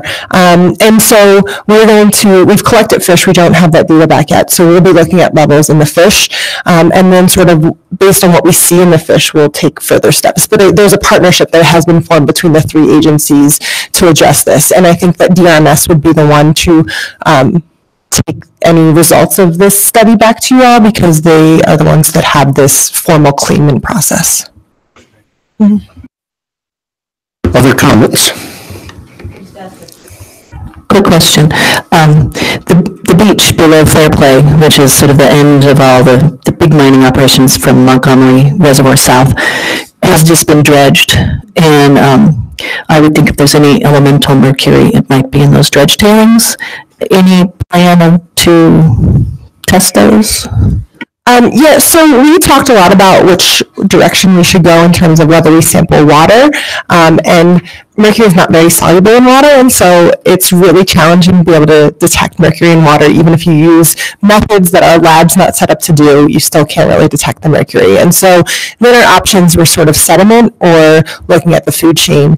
And when we talk about the mercury that's in sediment, it's not very bioavailable, meaning that even if you were to ingest it, it wouldn't go into your body, it would sort of just pass through you. And so the biggest risk to human health and to fish is through methylmercury, and so that's why we want to focus on the food chain. I think that if we were to see sort of elevated levels in the fish in this area compared to other places in the state or upstream, then we would talk about further steps, including sampling sediment and things like that. Other comments? Yes? Yeah, absolutely. Yeah. I will repeat that. I'm a communication specialist from the Hazardous Materials and Waste Management Division, so I just wanted to touch on the landfill really quick, and I apologize. Kelly McGregor. Apologize, I have a little cold, everyone. But right now, we're currently under negotiations with both BLM and Park County to get them under hopefully an order on consent, and so it's a little premature to get into the details on that, but I want to give you my contact information, and I can update you on that process as we're going forward. We estimate in the next month or two we should have that under order, and then once that we have that done, then there'll be kind of further steps going on. And for the commission, we can have someone come and speak to you at a future meeting if you're interested in the landfill topic and kind of what's going on the solid and hazardous waste side. Thank you. Hi. Last comments. I had a question in relation to the last two comments. I'm wondering where we'll be able to see this data. Will it be put out to the public somewhere? Sure. So I I would need to check with our partners, but generally all of our data is publicly available. So we have a fish consumption advisory website, and we post all of our data, our mercury data in fish to that website. So I would anticipate that we will eventually post all of that data there once we get it back from the lab and QA it and have time to work our way through it. I would also anticipate communications from, this partnership that we've formed. I just want to say thanks, Kelly, for providing that information. We have our 181 meeting with all of our 181 agencies coming up in January, so that might be a topic we'll have, I don't know if it'd be Rob or Joe or somebody brief the commission on. Any less comments? I would like to thank you for your volunteer efforts to bring these things to our attention. It's wonderful when there's a local group that comes together and advocates for improvements in the water quality and the general environment. So thank you very much for your work, and thanks for taking the time to come and address us today. Thank you very much for allowing us to talk. Anything further? Okay, we also have John Sutherland concerning Parker Stormwater. I understand we have a PowerPoint presentation. Thank you, John, for sending your materials to us in advance so we could review them before the meeting. Please introduce yourself and make sure your microphone is turned on.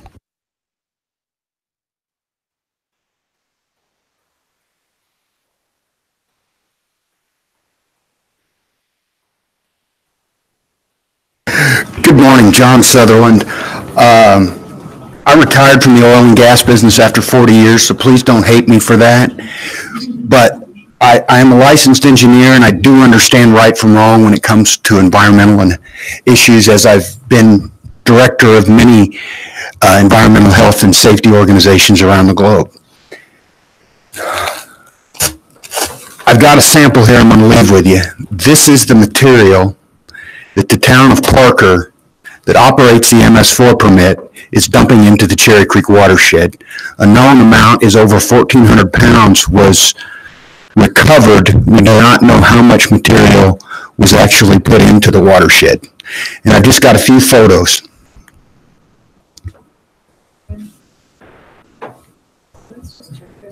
There's a switch on the side. I just want to make sure that is. Technical difficulties. No, it is on.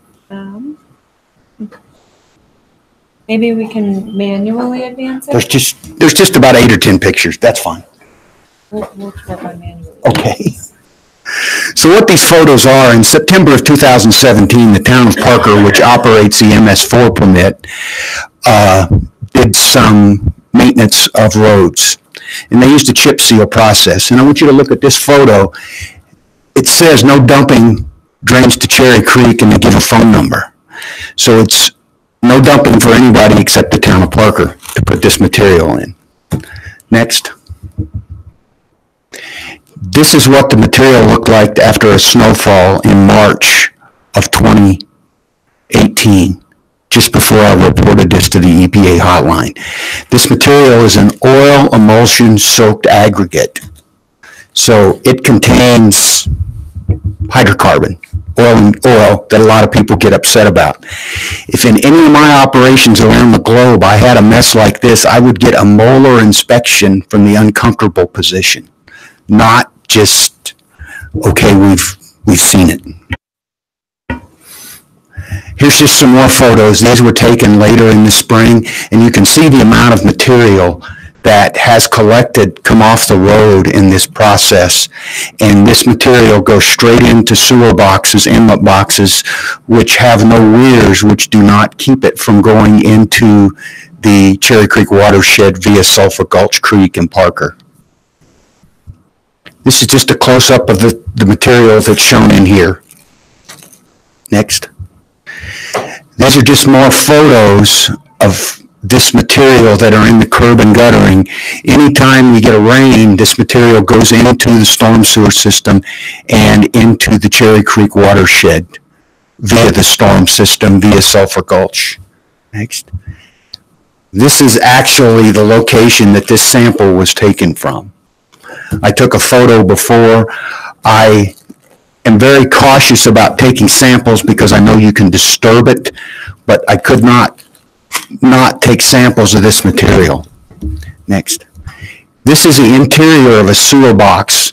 There was over 1,400 pounds of this material collected from, I believe, 6 sewer boxes or inlets to the storm sewer system. Once it leaves here, it goes straight into dirt, straight into the Cherry Creek watershed. Next. Here's the outlet of a sewer box. And it's very hard to see in this photo, but you can see the material where it's flowing out of a sewer box through a concrete structure into Sulphur Gulch, which is part of the Cherry Creek watershed. Next. This is another sewer box that collects the material, and I took a sample from this material, and I provided this sample and the other samples to the EPA in May of this year. Next.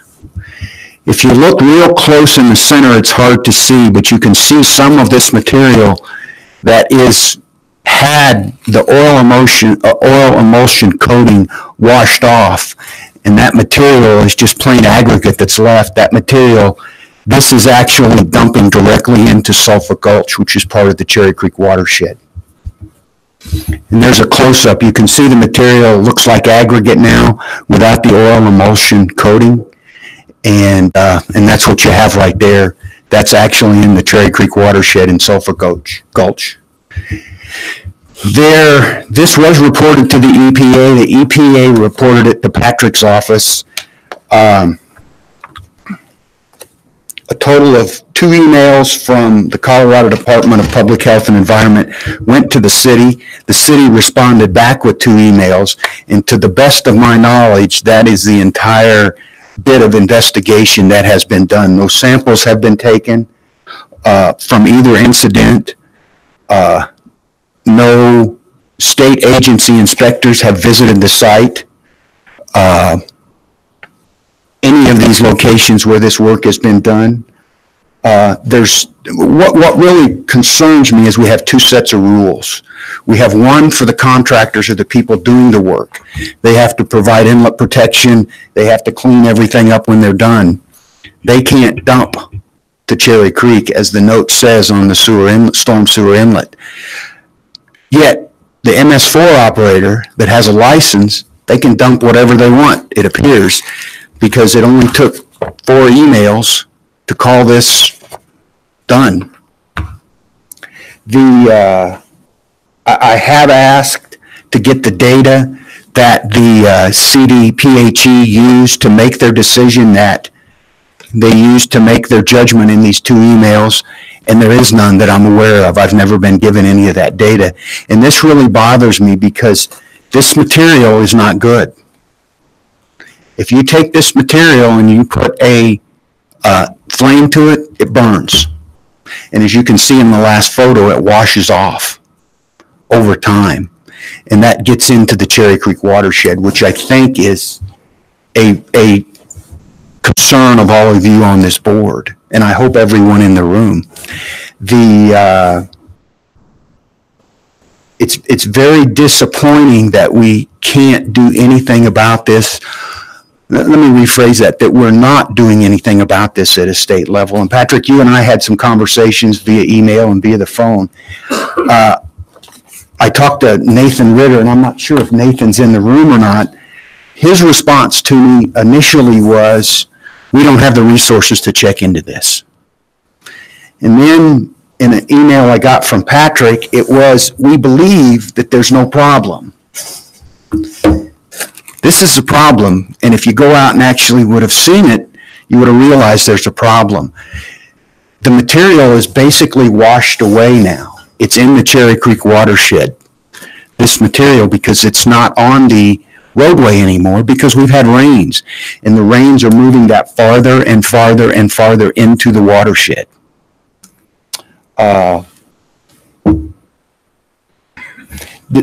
We need to have one set of rules. The best practices for the MS4 operators are a very, very wide spectrum. Anybody can say a best practice is a best practice. What you need is reportable quantities and data. Data drives good decisions, and we don't have to worry about, we think this is a problem. With data, we'll either know it's a problem or we'll know it's not a problem. So what I'm asking for the board to do is, number one, ask somebody to investigate what's going on and why this material is being let go into the Cherry Creek watershed.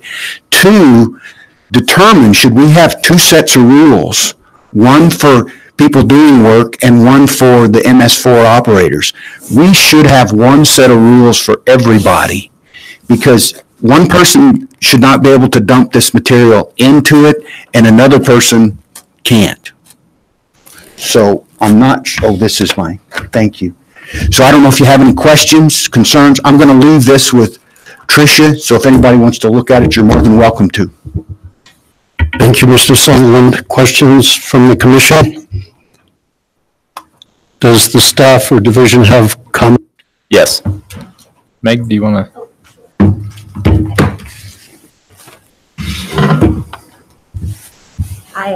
I'm Meg Parrish. Your microphone.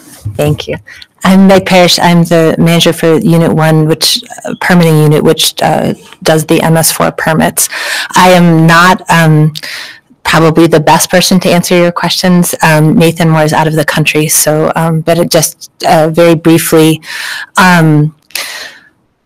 Parker holds an MS4 permit under the Phase 2 MS4 general permit, and the activities that are described by Mr. Sutherland would fall under the municipal operations program of the MS4 permit. They are not within the definition of construction activities, which triggers additional requirements.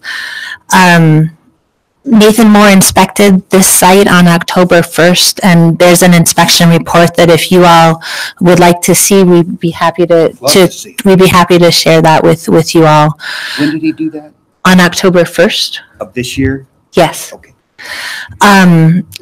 Just generally, the issue of impacts to surface waters from road sealing, chip sealing, general driving on roads, pieces of roads breaking off, road maintenance are live ones. I mean, they are issues that we are looking at and considering, and whether or not MS4 permits need to contain more prescriptive requirements around those activities is something that the division is continuing to look at, and we'll take your information into consideration as it moves forward.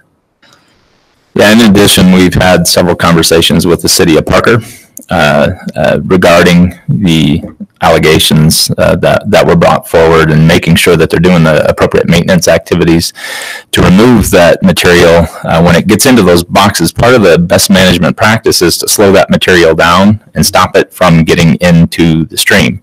Well, it appears from the pictures that's sort of what it was doing. Now, whether or not that's the case is something we're certainly following up with the city on, and whether there's additional steps that they could take to have that material not get into the watershed. That's certainly a concern of ours, and to make sure that they're doing the appropriate maintenance activities to make sure and mitigate and minimize the amount of discharge that could potentially occur. Other comments? Yes, sir. I do have a question. Why did it take till October 1st of this year to have someone from y'all's group visit the site? It's a busy organization. We have several, I don't know the number, Lisa or Meg could give the actual number of MS4s throughout the state. So for us to be able to go out to each individual MS4 and do inspection activities is not practical. That's why we have the MS4 general permit, and that's why we have MS4 programs throughout the state to operate those programs. And if we have issues with them, that's usually where we get involved. So we prioritize based on the need, based on the availability, and based on the resource requirements that it will take. It just seemed funny that I was going to present this to y'all today in October 1st. Oh, we better go check on this to cover make sure we're doing everything right. That just seems fishy, Patrick. Well, if we didn't, I'm sure I'd get told, why haven't you been out there as well? So I think that we've taken appropriate steps. Certainly, we're going to continue to follow up with the city of Parker and provide them whatever guidance or information is necessary and ensure that they are taking the appropriate steps, which it appears they are with respect to controlling this runoff and, you know, any other discharge of pollutants from their MS4 program, and we'll continue to follow up. Lisa, did you have something? Yeah. It's on. Yeah. Hi, John. I'm Lisa. I actually write the MS4 permits. Okay. So this is a really strange permitting program. We actually permit an entity that permits other folks. So we're almost indirectly regulating that activity, if that kind of makes sense. I know it's weird. So when we receive a call like yours, we've actually already permitted Parker, any of our city, our MS4 cities, to have a response program and to first of all have BMPs, best management practices, in place for all sorts of municipal operations, including this. And so instead of us going and inspecting, we make Parker go and inspect. I know, this is just kind of how this program, I know, it doesn't seem like the best way, but this is how the program works. It's not the best way. Yeah, but again, back to the resource issue, because basically, I'm the only one for all 150 MS4s. So, and I do the permitting side, and I don't think we really have anybody dedicated in our enforcement side yet. But anyway, so that's our usual process. So that's why Nathan didn't necessarily, we don't go run out and inspect when somebody reports an illicit discharge. We actually require the municipality with MS4 permit to inspect. And that usually works. Which is what we did in this case. Yeah, it sounds like that's what we did. And we had, you know, a sufficient response from the city indicating that they had done that, and that's why we didn't have any additional concerns. Parker's fortunate that they're close enough to us, and Nathan had the availability to get out there, so he did. And we did that follow-up, as you had asked, and I think probably above and beyond what we do for other systems. I know from your perspective, you're like, really? It would be great if we had like 1 million people that could also go out. So you'd have 2 layers of folks following up and inspecting. But unfortunately, we only have the resources for us to require our MS4 permittees to go out and inspect. Yes. So the fox is watching the hen house. I don't think that's an appropriate analogy at all. We have several partners throughout our environmental programs that we partner with to protect public health and the environment. And by and large, they do a fantastic job, and I will speak up. I wish, is Jill Pye-Kemper here? Yeah. I'm going to speak up for the MS4 programs throughout the state that I think they do a remarkable job with the resources that they have. Okay. And 9 times out of 10, Nathan's group is the group that does follow up on these responses, and he evaluates every one of the MS4s. We receive these calls all the time. And then we require the MS4 to go out and inspect, and we evaluate that response. And 9 times out of 10, they do make a very appropriate response. And where they, so it has worked. And where they don't, we take further action, including judicial action, which we have ongoing throughout the state. This is just not right. Thank you very much for bringing this to our attention. Meg, I do think that it's important that we are looking to chip sealing. Even CDOT now is doing large chip sealing projects around the state. And I think we really do need to look at the best management practices and make sure that they're getting written properly into the MS4 program. Any other comments? Yeah, Mr. Chair. Can I echo that? I was about to ask, to say the same thing. I mean, you know, once you generally become aware of the impacts of urban stormwater on our water bodies, you don't look at a city the same. I mean, I am plagued personally by just seeing sort of a lack of attention, a lack of housekeeping in our urban areas that I know is going to impact a water body at some point. And I personally have experienced and made phone calls in my community about what you're describing. So I appreciate you raising it. And I do want to sort of echo what Rick just said. It seems to me there's a lot that the department in a municipality can do when contracting for these activities to require housekeeping that will at least mitigate this kind of impact that's being described here. So I also echo the interest in looking at that, the BMP specifically around that road construction activities. That's very helpful. Thank you. One last comment. The contractor cleaned up after themselves. This is what the MS4 operator was putting in. Barbara? I think if you read back through the emails, the city, I mean, there were workmanship issues with the chip seal. That's what I got out of the responses from Jacob James, who I did talk to after you called me a couple of times, Mr. Sutherland. So there, I mean, everybody's ever done a construction project, you run into bad contractors. I mean, there's just no way around it. So it looks like this was a bad contractor, but I found the city's response very thorough, and that was all back in March. And I don't want to put her on the spot, especially since she's not looking up, but I wondered if Katie Fendel, who's not looking up, who is very active in the Cherry Creek Basin Watershed Authority, if the Watershed Authority has seen any evidence of any impact from this project, you know, in all of your monitoring. Yeah, please. As a rule, we actually.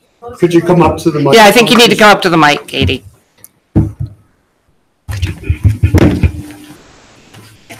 So you'll notice, at least when the division calls somebody out like Mindy, we don't make them come to the front. Just pointing that out. It's okay. I respect the commission. I'm Katie Fendel. Our company, Leonard Rice Engineers, is the watershed manager for the Cherry Creek Basin Water Quality Authority. We do a lot of monitoring in the basin. To answer Barb's question directly, I have not seen any evidence of this in our monitoring, but we monitor mostly nutrients. We do monitor for other, some salts and some parameters, the physical parameters, physical, chemical.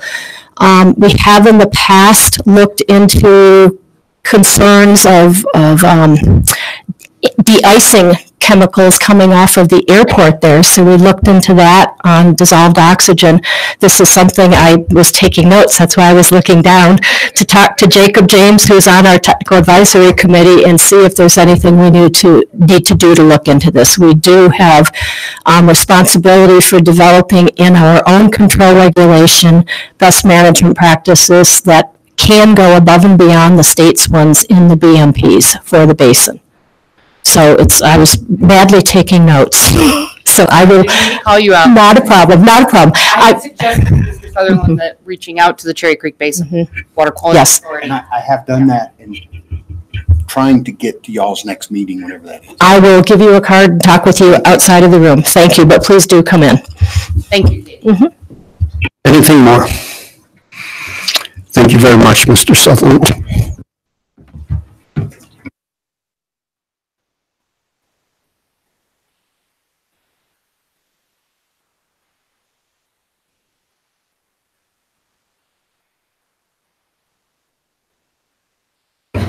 Of the South Platte River Basin, regulation number 38.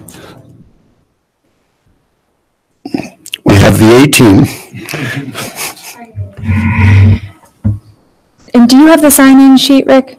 I do. Is there anybody else who is planning to make public comment who's not on the sheet? Okay. I'm sorry, Tricia, thank you. Even if you're not on the sheet, did anybody come to make public comment on the previous issue? Oh, that. Yeah. Okay.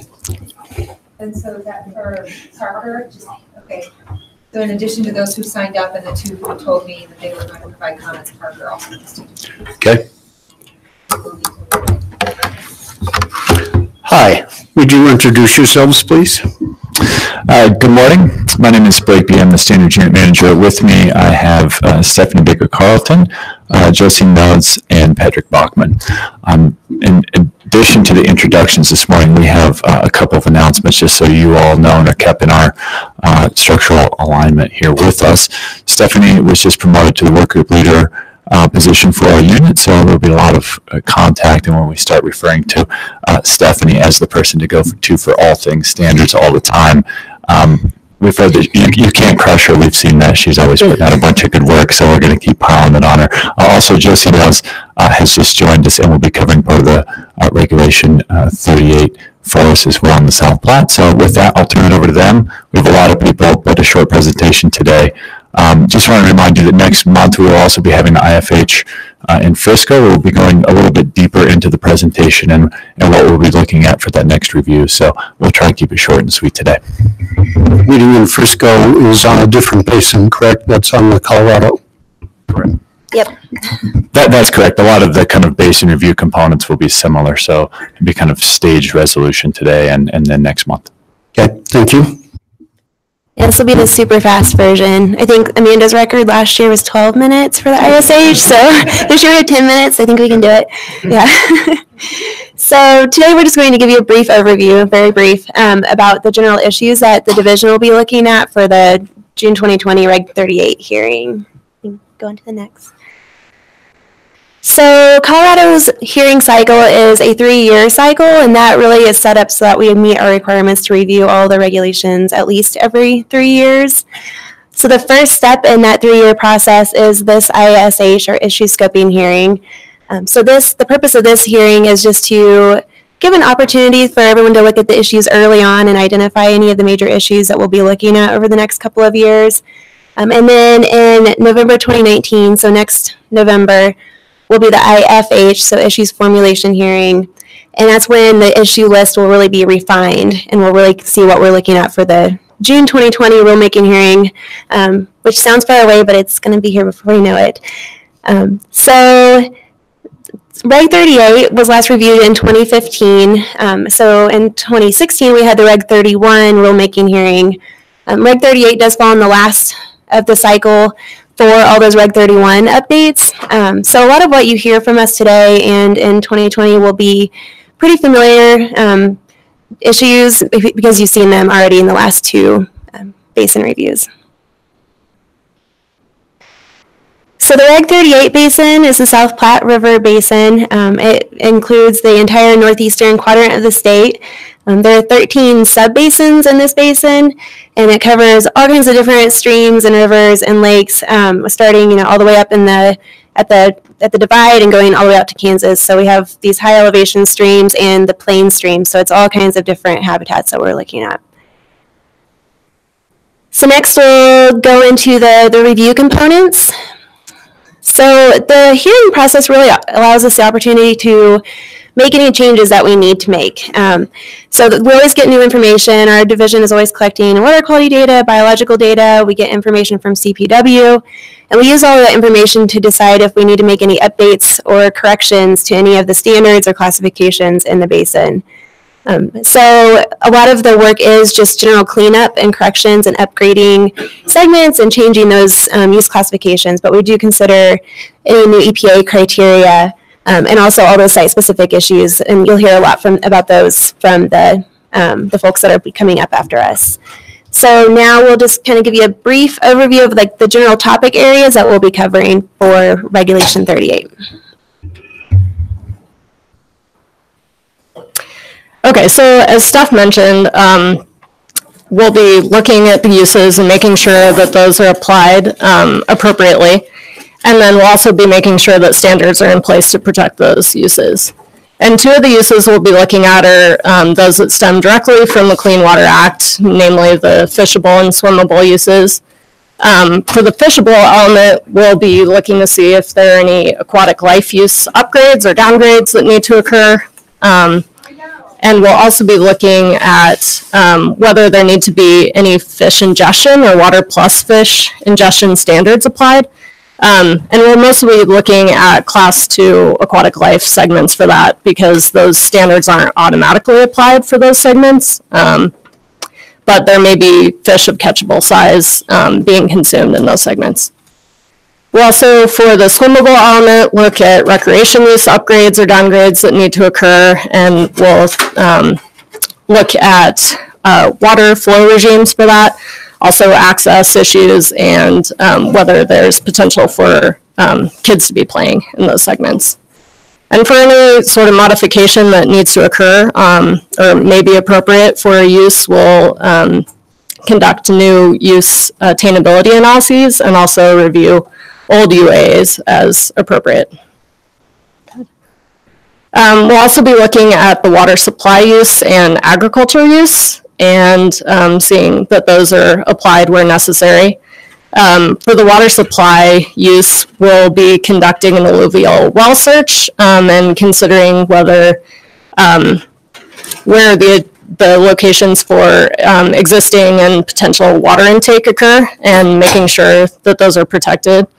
For the agricultural use, we'll be looking at those segments, the few segments that don't already have that use applied, and making sure that's still appropriate. We'll also be looking at anti-degradation designations and looking at new water quality data that have become available since the last water basin review, the last review of this basin. And that'll mostly focus on the segments that are use protected and just making sure that that's still appropriate. We'll also look at outstanding water designations and seeing if there are any new designations that need to be considered. And that'll focus mainly in wilderness areas, national parks, and national monuments. We'll also be looking at temporary modifications, and as you can see, there are several in this regulatory basin. A lot of those stem from the chronic arsenic temp mods that were put in place, adopted in 2013, and those will be addressed mainly through the roadmap, the 2020 roadmap. And for the rest of the temporary modifications, we'll be looking at whether there's a water quality-based effluent limit compliance problem still needing to be addressed, and also that there's being steps made to resolve uncertainty. We'll also be looking at site-specific standards, both criteria-based and ambient quality-based, and where it may be appropriate and there's enough data to consider new site-specific standards, we'll consider those. And we'd also encourage any external parties that are thinking about putting forth a proposal for a site-specific standard to reach out to the division early on and keep us in the loop. And then finally, we'll be looking and reviewing existing discharger-specific variances in the regulatory basin.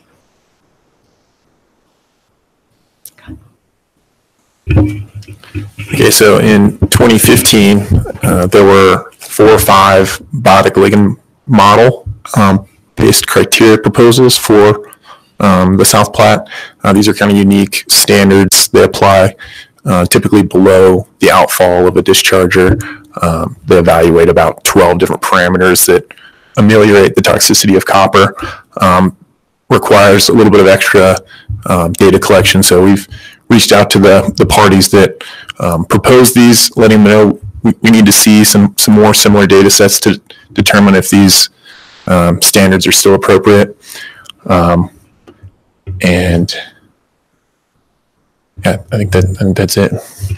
Again, basic standards 2016 updates. This is the last time we'll have to tell you about this. Second to last, rather, IFH next year. These are the basic standards changes that we'll be bringing into the regulation. Really, as far on the criteria front, it's acute chlorine for class 2 streams is really kind of the last, essentially cleanup that we have to do. But there'll be a couple of segments that may not have that acute chlorine standard that we'll propose. But the majority of the changes in Reg 31 were based on, policy changes, interpretation changes of that nature. Next.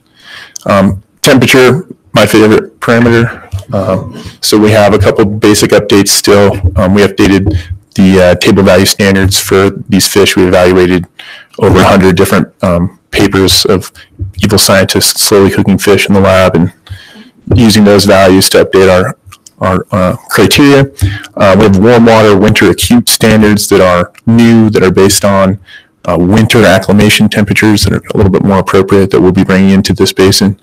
And then some specific criteria for mountain whitefish, which I don't believe there are too many in this basin. And lake trout, there may be a reservoir or two with some lake trout.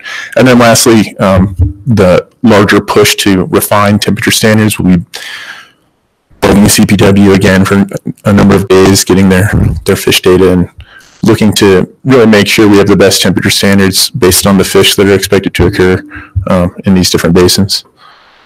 So with that, these are a couple of parties you may hear from shortly. These are the folks who have submitted ISH memos. And I think that's it. Maybe one more. And we're not currently aware of any standards emergencies that really need to be addressed right now. So we'll see you guys in 2020. Thank you. Questions for the division? We'll hear from Northern. Actually, I have one. Oh, I'm sorry, Kevin. So just in reference to the Save South Park comments, how does that get integrated to this issue scoping? Will we be looking at methyl mercury on the middle fork of the South Platte, or like as a stream standard? Yeah, so there are standards that apply to protect the uses in those basins, and I think any information that we get through that fish sampling or other sampling will take into account when we're looking at what standards might be appropriate. Typically, our standards are fairly protective on a kind of a broad sense. If there's an issue that we think there's an endpoint that we haven't considered or something that our use-based standards aren't currently protecting for, or if there's a use revision that's necessary, we would look at kind of both of those elements, both the change to the use classification as well as any standard revision that might be needed if we think that there's some kind of, exposure or a risk pathway that isn't currently protected through our standards. But we'll definitely keep paying attention to that. This is the beauty of having Christy kind of now housed in the standards unit. All the information that comes back through the fish data, we'll be hearing from Christy, and then we'll also work closely, as Patrick said, on all of the fish data with Colorado Parks and Wildlife regarding potential fish ingestion and any risk associated with that pathway as well. Other questions for the division? Thank you. We'll hear from the Northern Water Conservancy District.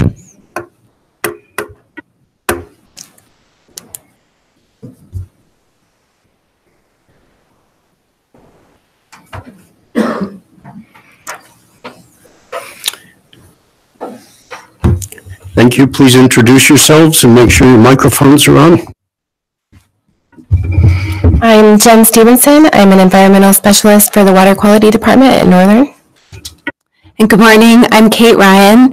We're here to tell you more about the issues that Northern Colorado Water Conservancy District has been looking at in preparation for the 2020 South Platte Basin hearing. The issues we've been looking at are focused primarily on site-specific water quality standards for the Cache Laputa River. The Cache Laputa River is of particular interest to Northern Water for a couple of different reasons. One being that Northern Water does have operations on the Cache Laputa, and so it strives to be a good steward of the environment in that area.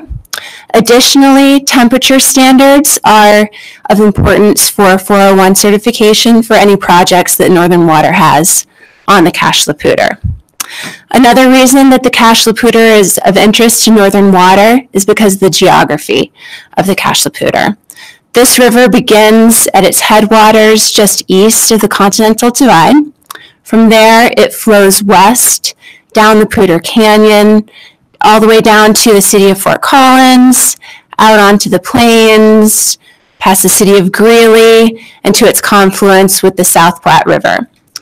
Over that journey, there's a transition of approximately 6,000 feet in elevation. So you go from a pretty high mountain environment, quite cold, to a plains environment. And over the course of that river, there are 12 different segments. On those 12 different segments, there are temperature standards that range from cold stream 1 to cold stream 2 and to warm stream 1. In between the different segments, there are relatively abrupt changes in values for temperature standards. And when you go from season to season, there are also relatively abrupt changes in the standards assigned for temperature between those seasons. And so Northern Water wanted to take this opportunity to look at all the data it's collected on the Cache La Poudre and make sure that the temperature standards assigned to those 12 segments are representative of actual temperatures and protective of the uses assigned to those segments. Northern Water has collected data on the Cache La Poudre for over 10 years, and since the 2016 Basin hearing, it's expended additional effort in making its temperature collection more robust and looking in particular at areas in which temperature is influenced by changes in elevation as well as hydrology-related inputs. So Northern Water has a very robust temperature data set. In the last year, Northern Water began consultation with the division in order to prepare itself for the 2020 rulemaking. And it's also began reaching out to other stakeholders on the Cache La Poudre, including CPW. And the hope is that we can take this really robust data set and use it to optimize the fish data that CPW has. Additionally, Northern Water has begun hosting a work group that it calls the Cache La Poudre Temperature Transition Zone Work Group.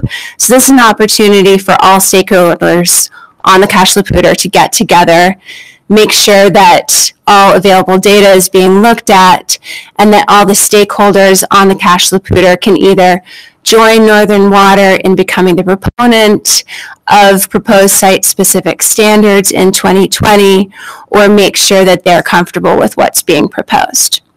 So Northern Water's goal in the next year is going to be to continue collecting data, working with the data it has and the stakeholders that it's contacted to prepare issues for the issues formulation in 2019. And with that, we're here to answer any questions you might have. Thank you. Questions for Northern?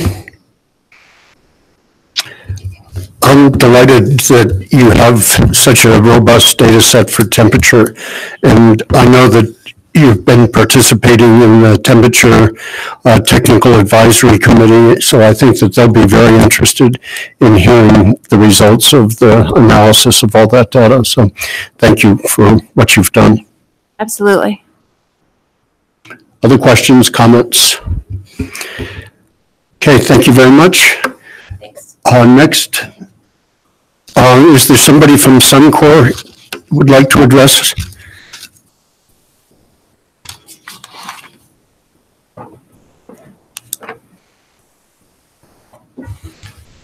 Good morning. Thank you. Gabe Rax with Reinisch and Reich for Suncor. Thank you for allowing a couple of minutes, even though Suncor had not submitted written comments.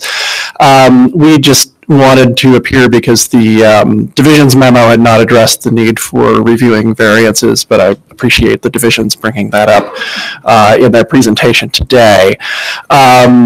To my knowledge, there is only one variance approved so far by the Commission in the South Platte Basin, and that is the selenium variance for the Suncor refinery discharge for Upper South Platte segments 15 and 16I, which was approved in October of 2016. The statement of basis and purpose language for that variance specified that the Commission would complete a review of data from Suncor at the South Platte hearing in 2020, and that review of the variance would be completed at the effective date of the final action of the Commission in 2020. The significance of that is that for variances of more than 5 years in duration, federal regulations require states to conduct a review no more than or no less than every 5 years, and that the state is required to submit the results of its review to EPA within 30 days of the completion of that review, or the variance is no longer effective for federal purposes. So just wanted to bring that to the Commission's attention, make sure that is on the agenda for the 2020 hearing, and inform the Commission that Suncor will be presenting its information in 2020. Thank you. Any questions? Okay, thank you very much. Next, we have the Cherry Creek Watershed Group. Or I thought we did.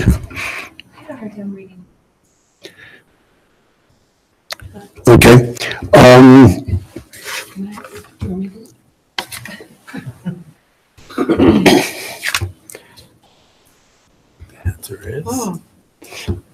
Okay, we'll catch in a larger net. Yeah. Who? WS. Huh, I'm not sure. Okay. Anyone know who was the first person to sign up on the sign-in sheet for the issue scoping hearing comments? All right. And Dan DeLauder, is that correct? Water renewal partners. Trying to remember the new name. Yeah. Hi, introduce yourself, make sure your microphone's on. Thank you. Good morning, Dan DeLauder with South Platte Water Renewal Partners. Our facility did submit written comments. We're looking at potential standards changes for temperature, chloride, and total recoverable arsenic. And I did want to thank the division for reaching out on the copper issue. That's something that I believe was originally proposed by Centennial Water and Sanitation District, but it does impact our standards on segment 14. Beyond that, I just wanted to be here to try to answer any questions you may have. Thank you. Questions for Dan? Thank you very much. Next, the City of Parker.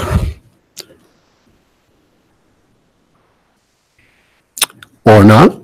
Town of Parker. Parker Water and Sanitation District. They just Just Parker.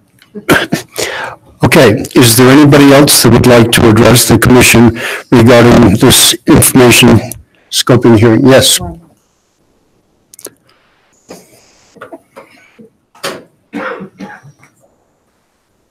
Thank you, Commissioners. For the record, Rhonda Sanquist with Brownstein Hyatt Farber Schreck. I'm here representing Parker Water and Sanitation District, so that might be why there was some confusion about whether we were speaking or not. Parker Water and Sanitation District is a separate special district. While they provide water and wastewater services to Parker, they also provide it to unincorporated areas of Douglas County and also to the town of Lone Tree. So they have a broader footprint than what you were talking about and they aren't a subsidiary of the town of Parker. So I want to avoid going down those discussions.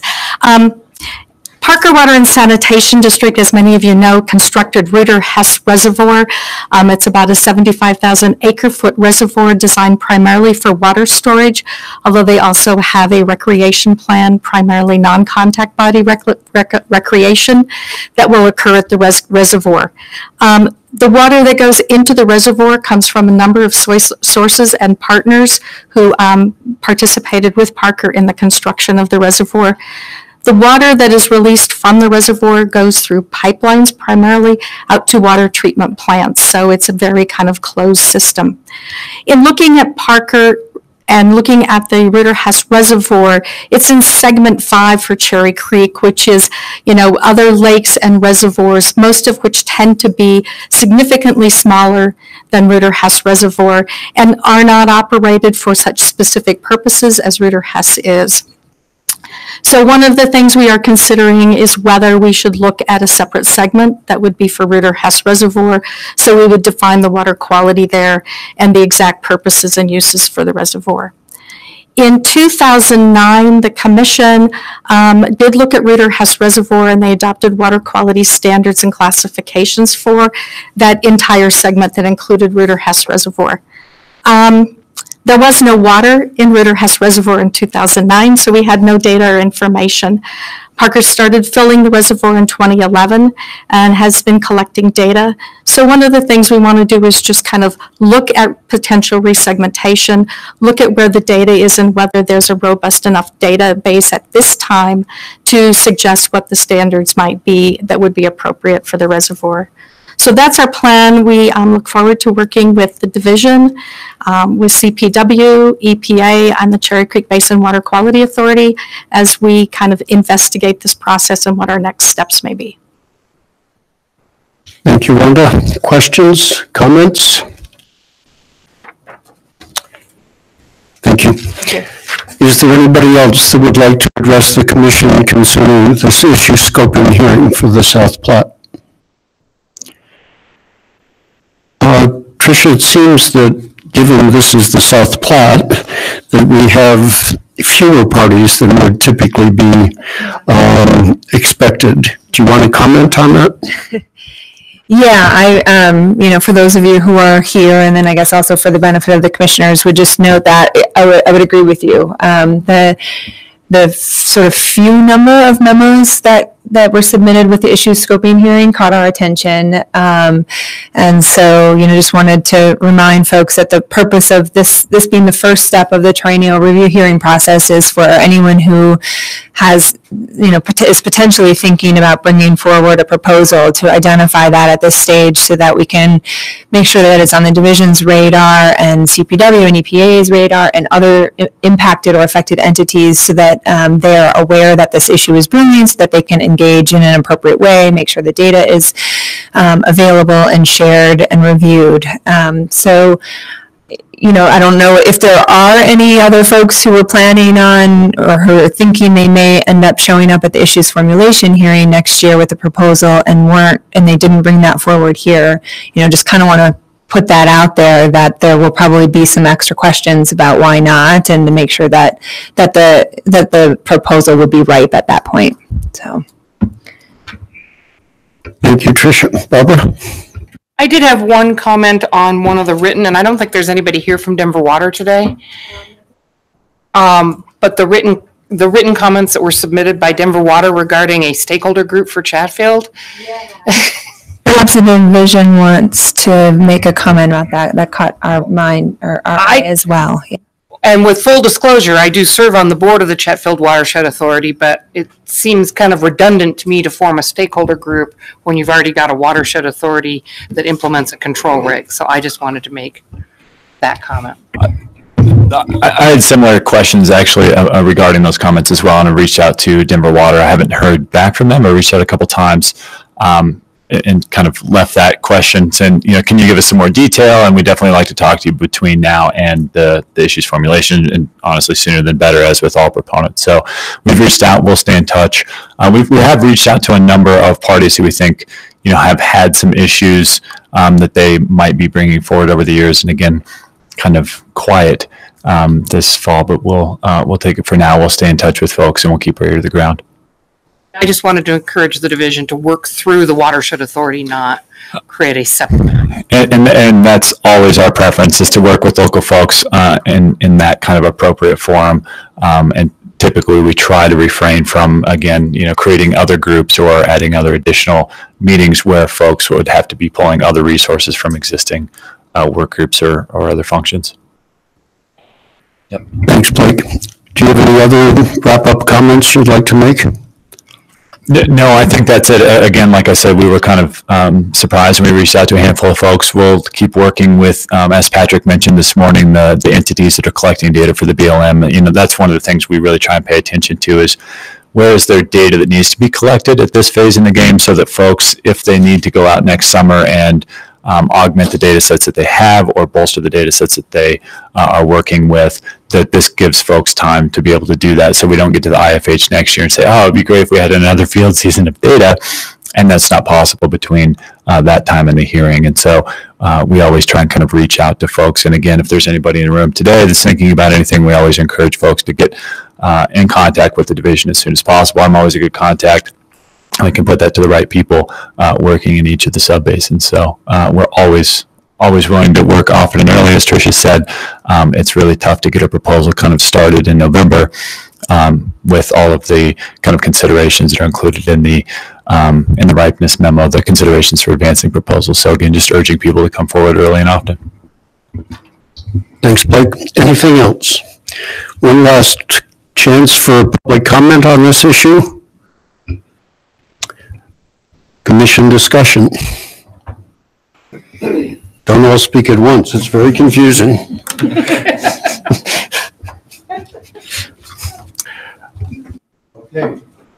Does anybody think that there are any issues that need to be addressed before the Basin hearing in June of 2020?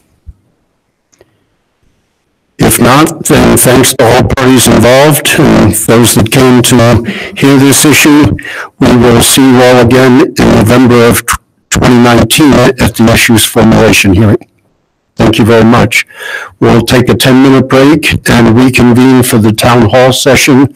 As we have done in the past, let's move our chairs up to the front so we're not behind our protective desks. Thank you.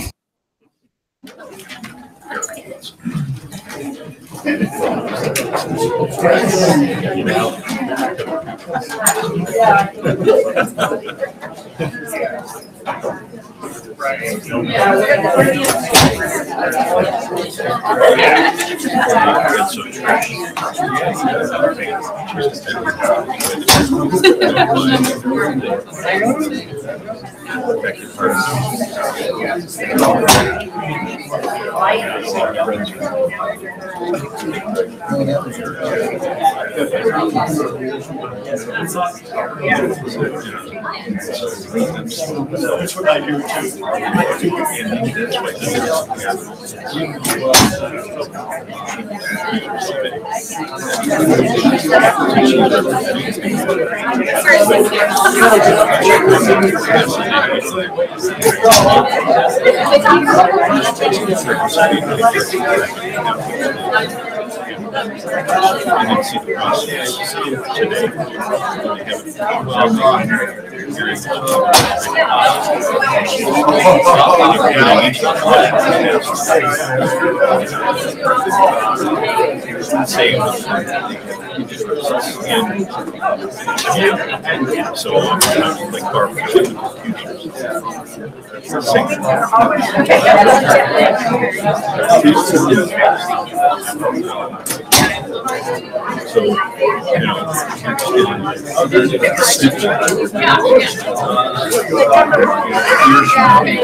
We don't have.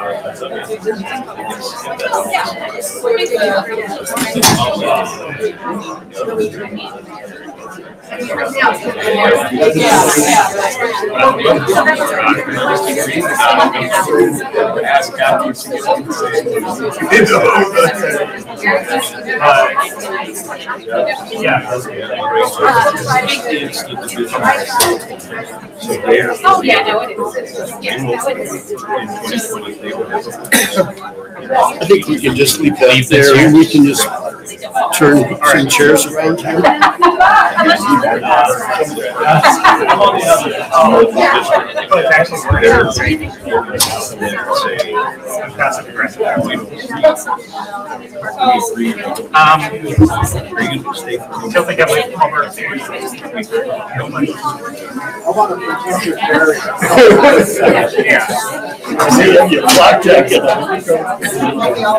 Wasn't this all your idea? This is mine. Now I want to go on this side of the desk. It may not have been your idea.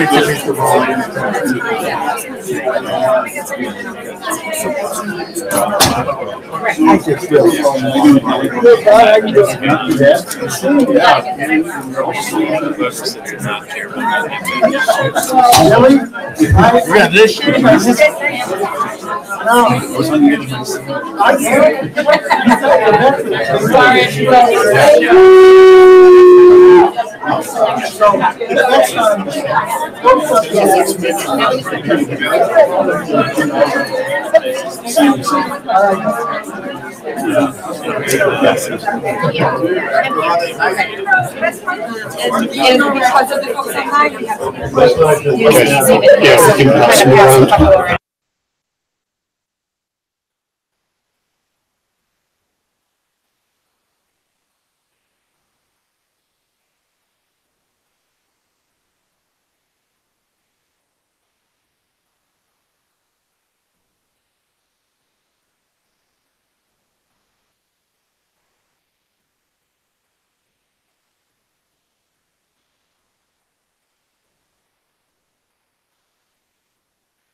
We'll call the meeting back to order. We're going to move into a town hall session.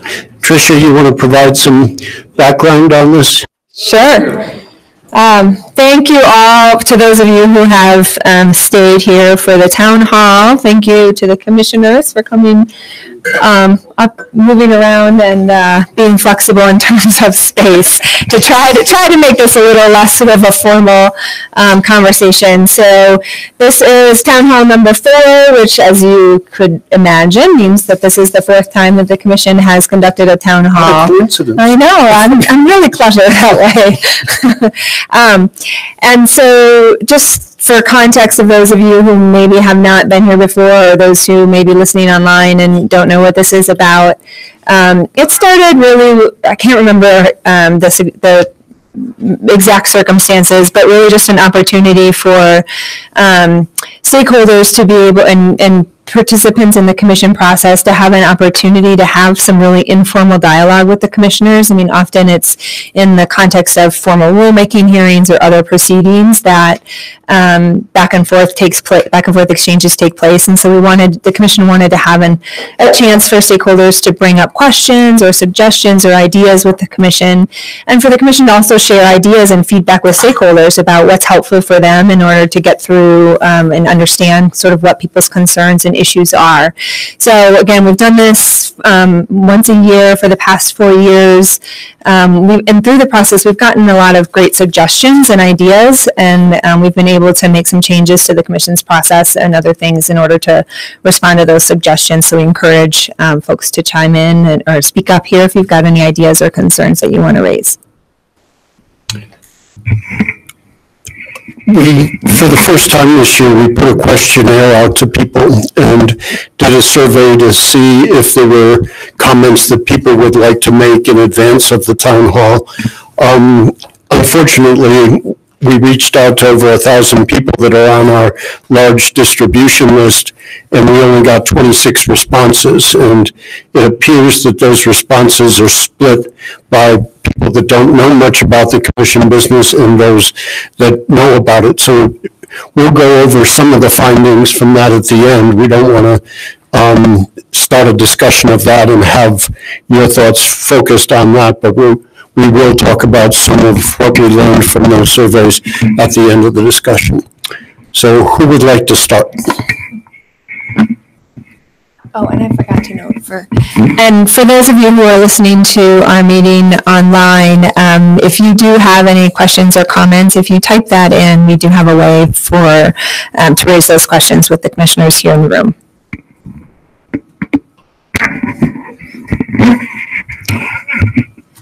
Thank you.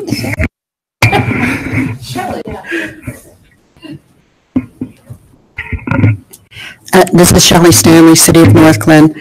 I want to say thank you in making commission meetings and other meetings that are held in this room available online. It's with the traffic and such, it is very nice to have that option. My only other comment, and entering questions and such online is also very helpful. I think it broadens the engagement.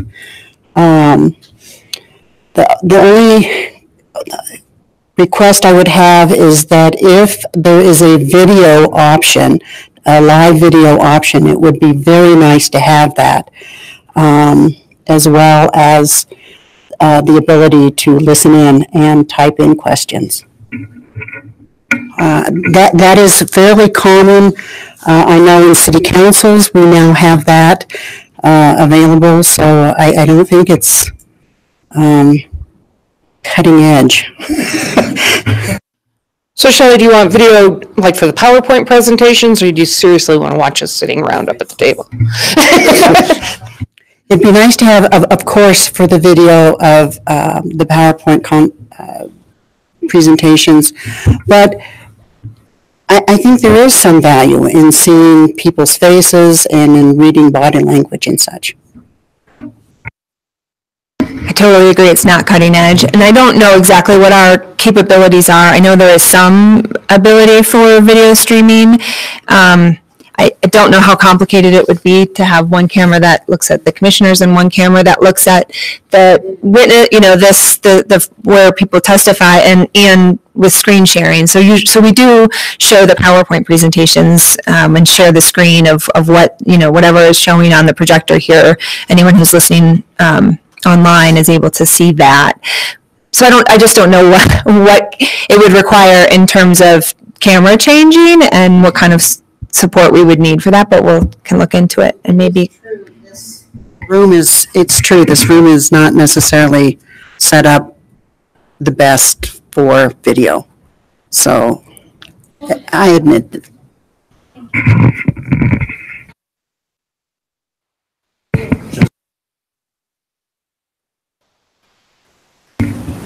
Hi, Justine Beckstrom, Varnish and Reich.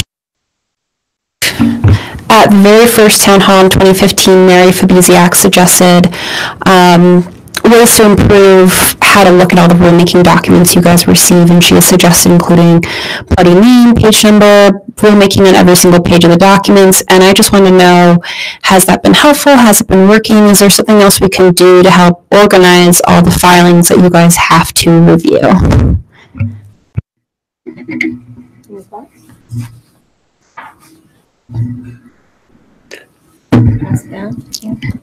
I think it's very helpful to especially be able to look at a page and know whose presentation you're looking at, have page numbers for reference. So there are occasions when we don't have it and it really sticks out that somebody forgot to put page numbers on documents. So all of that effort that you go into to include it in a header or a footer is very helpful. So thank you. The only thing I would add is, and I think most people do this, but whenever you're talking about masses of data, it's really hard. I mean, whenever you can show data visually rather than just page after page of a database, I think that's also very helpful. If you can show trend lines and upstream, downstream, stuff like that, in a more visual, easier to interpret form. Yeah, I think it's been pretty helpful as well in the context of just trying to keep everything organized. I don't know how everybody else gets to do their reading, but mine's in chunks. And so it's not a nice linear sit down for, what would it take, 12 hours? I don't know. To just read straight through, that's not the way my life works. So it's good to be able to kind of restart and get a little orientation as it goes.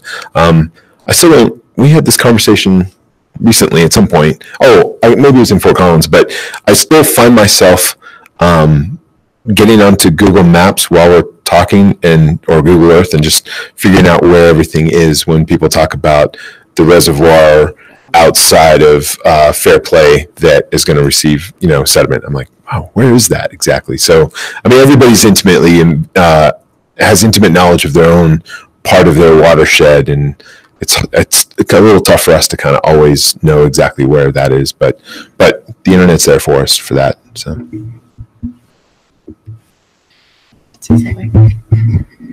I don't know if this is responsive to your comment, and I don't have a basis of comparison, and I don't know what Mary's idea was and why, but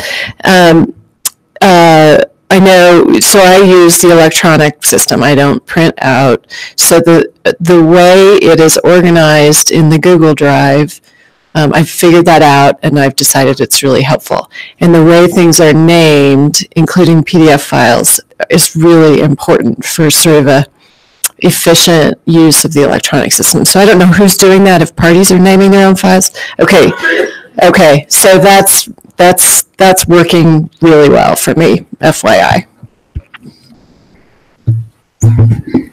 I just want to second those comments. I really appreciate the work that goes on with staff and getting us documents in an order that it's easy to follow and refer back to. So that's working great, Judy. I think if you're going to be taking that over. Just a note on PDFs. We don't get them very often, but sometimes we get scanned documents.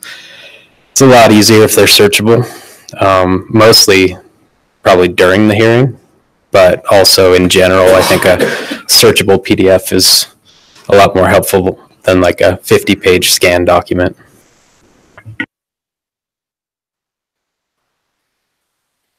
And if they're searchable, they're also usually, you can add comments to them, so you can make notes and highlight sections that you want to remember. And I do have to echo, I really like the way we're doing it now, where you get the pre-hearing. So now we're getting folders as the thing progresses. When I first was appointed to the commission, you got everything right at the end. Now we get the proponents pre-hearing, we get a folder for that on Google Drives, and we get the responsive on Google Drives. I would just say, if there's anything you want me to remember in your rebuttal that you said before, make sure you say that very clearly, so I'll go back and look at it again, because it is a lot.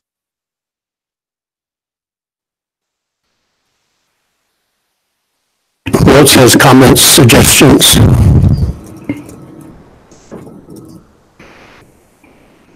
I wasn't really thinking about the technical stuff, but now that we're talking about it, I'm wondering, and I guess this is a question, is there a way to download the whole rulemaking file without going, now that it's in Google Drive, it seems like you sort of have to go file by file.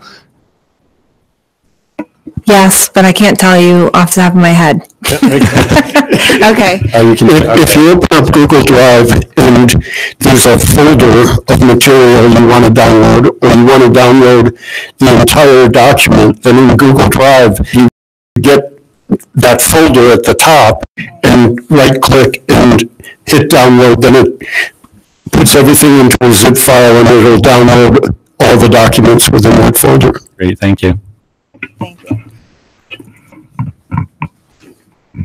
Who else? Am I allowed to ask a question? Of course you are. This is just another logistics question. I guess I'm wondering how many commissioners use hard copy versus electronic, and what the utility would be of like hyperlinking to, like Barbara said, right? Oh, this is really important. We talked about it in our pre-hearing statement. Let me just, because you can just Google link. The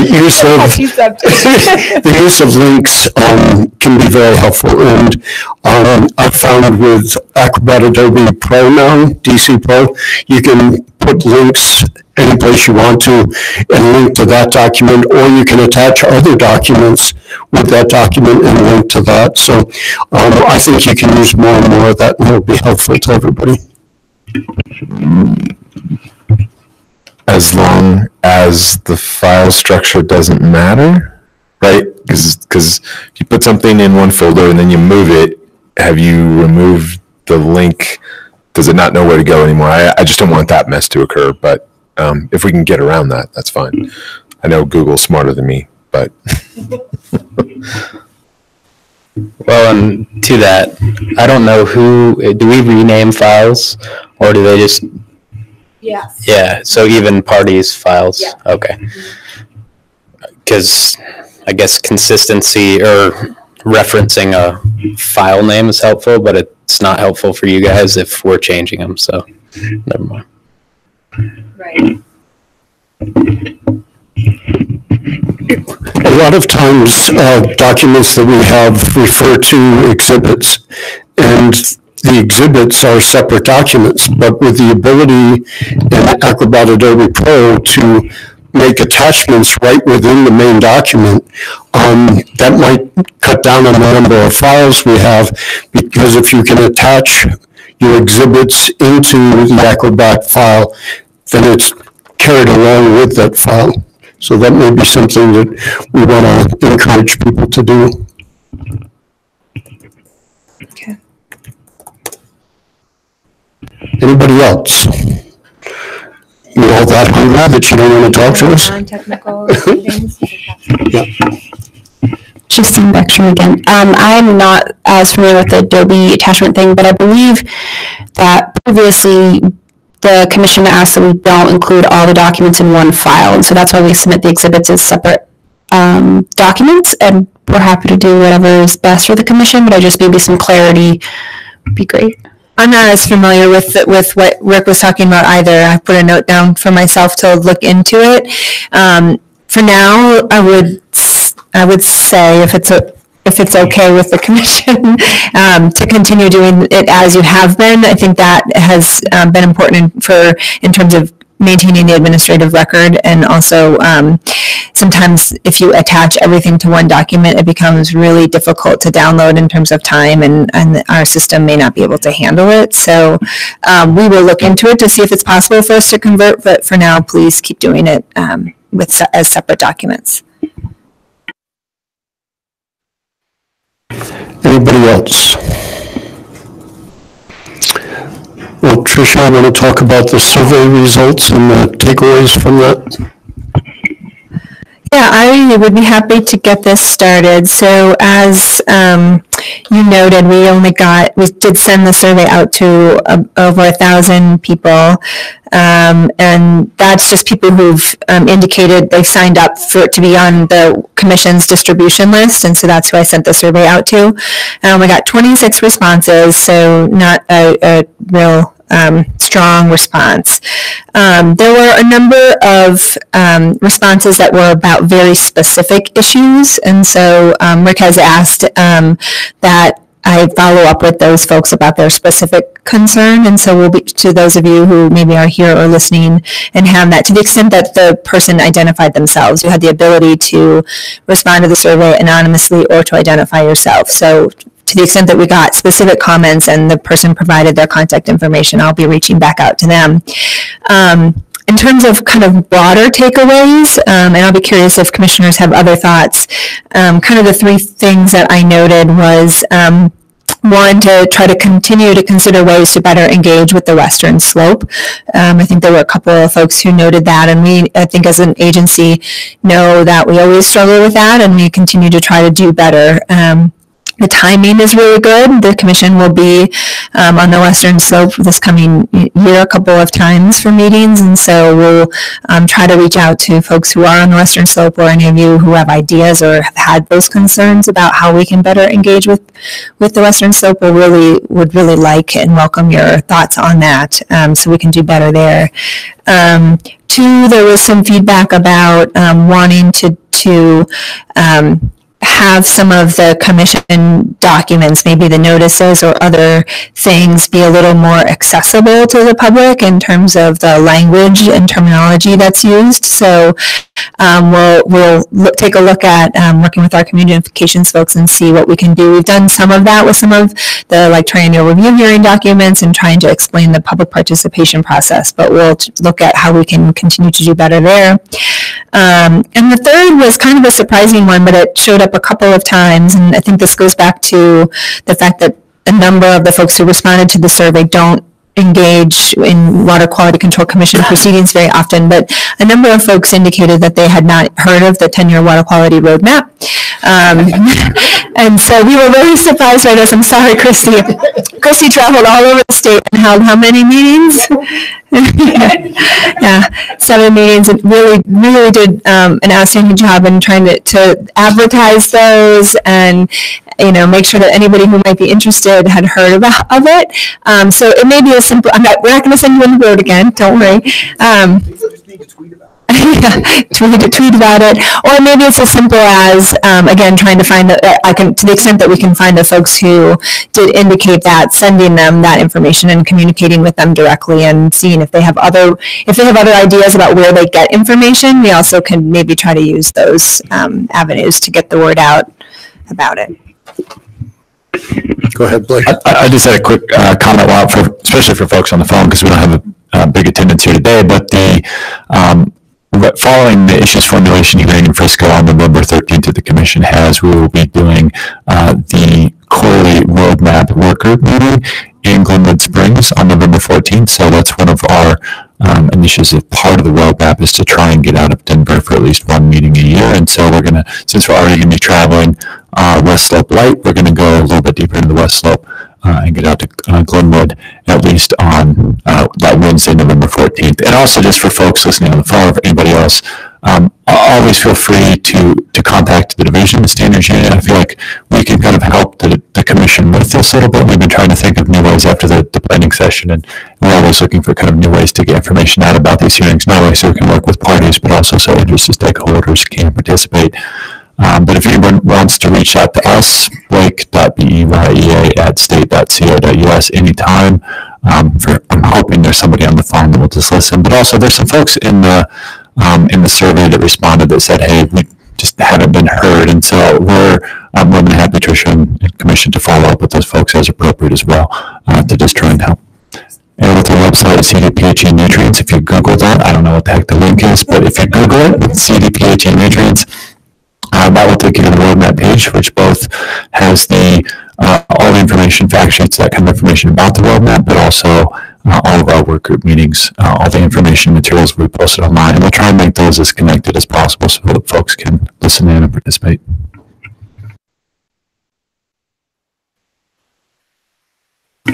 Yes, Fred? Unlike water quantity issues, I really don't understand the west slope, east slope comment. It'd be nice, I mean, unless somebody else knows what that is, it'd be nice if you could follow up and understand what the basis of that comment is. I think we're dealing with water quality issues, and I think most of those are pretty statewide. Anyway.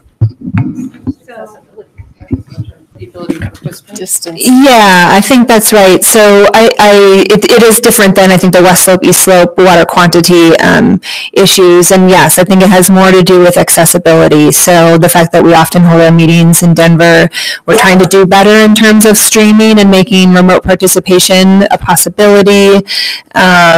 Sometimes I think, work group meetings can be a challenge in terms of that, right? For folks on the phone, if, we have only a certain number of rooms here at the department that are good for sound quality for remote participants, and they book up quickly because it's more and more of a demand.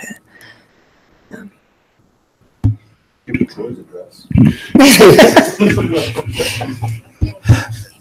only comment I'd make about that is since being on the commission, I've kind of been disappointed in not seeing people from the West Slope being involved in Water Quality Commission. You see Denver Water here, you see, Northern. I don't see Ute Water from where I'm at, who's a, big supplier of municipal water.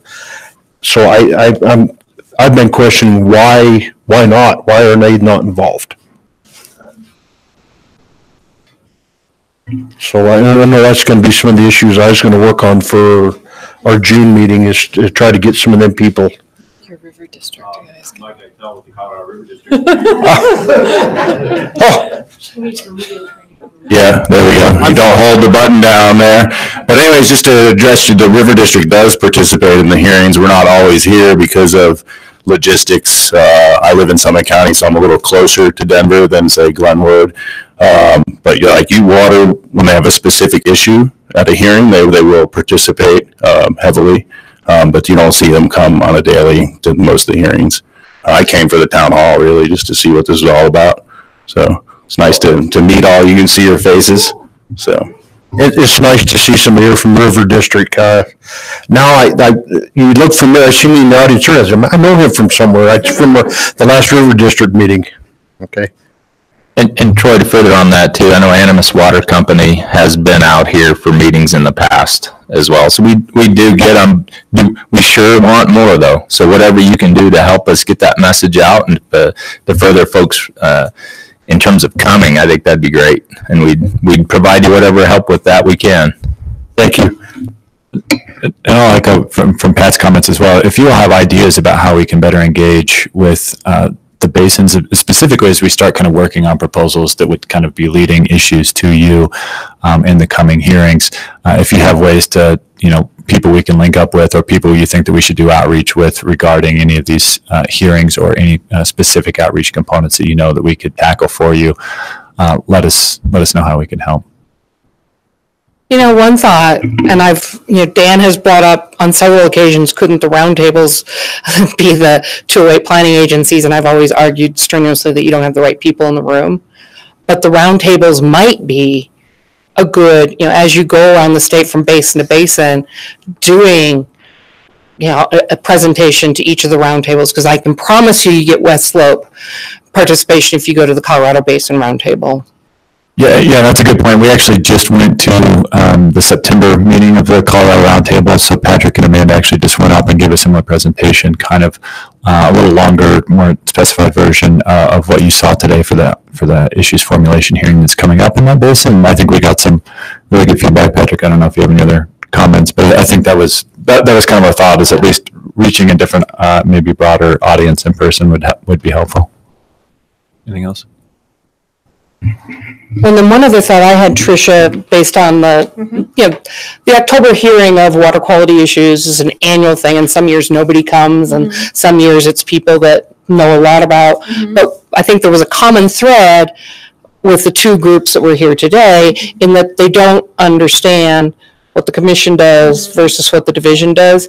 And we've worked with the health department's communications people to put together glossy, fact sheets and one pagers on how does a rulemaking hearing work. And, it might be good to try and put something like that together that explains, here's what the commission does, here's what the division does. Sarah used to do a great presentation to commission members that, standards aren't self-implementing, but that doesn't get out to the general public. Yeah, great idea.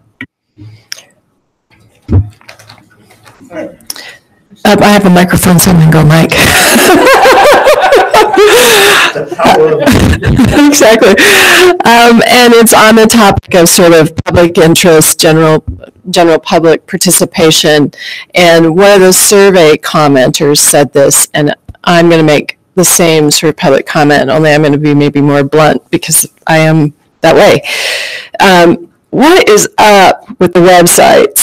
I mean, seriously, I think it's a real problem for a public body to have this sort of first generation website technology.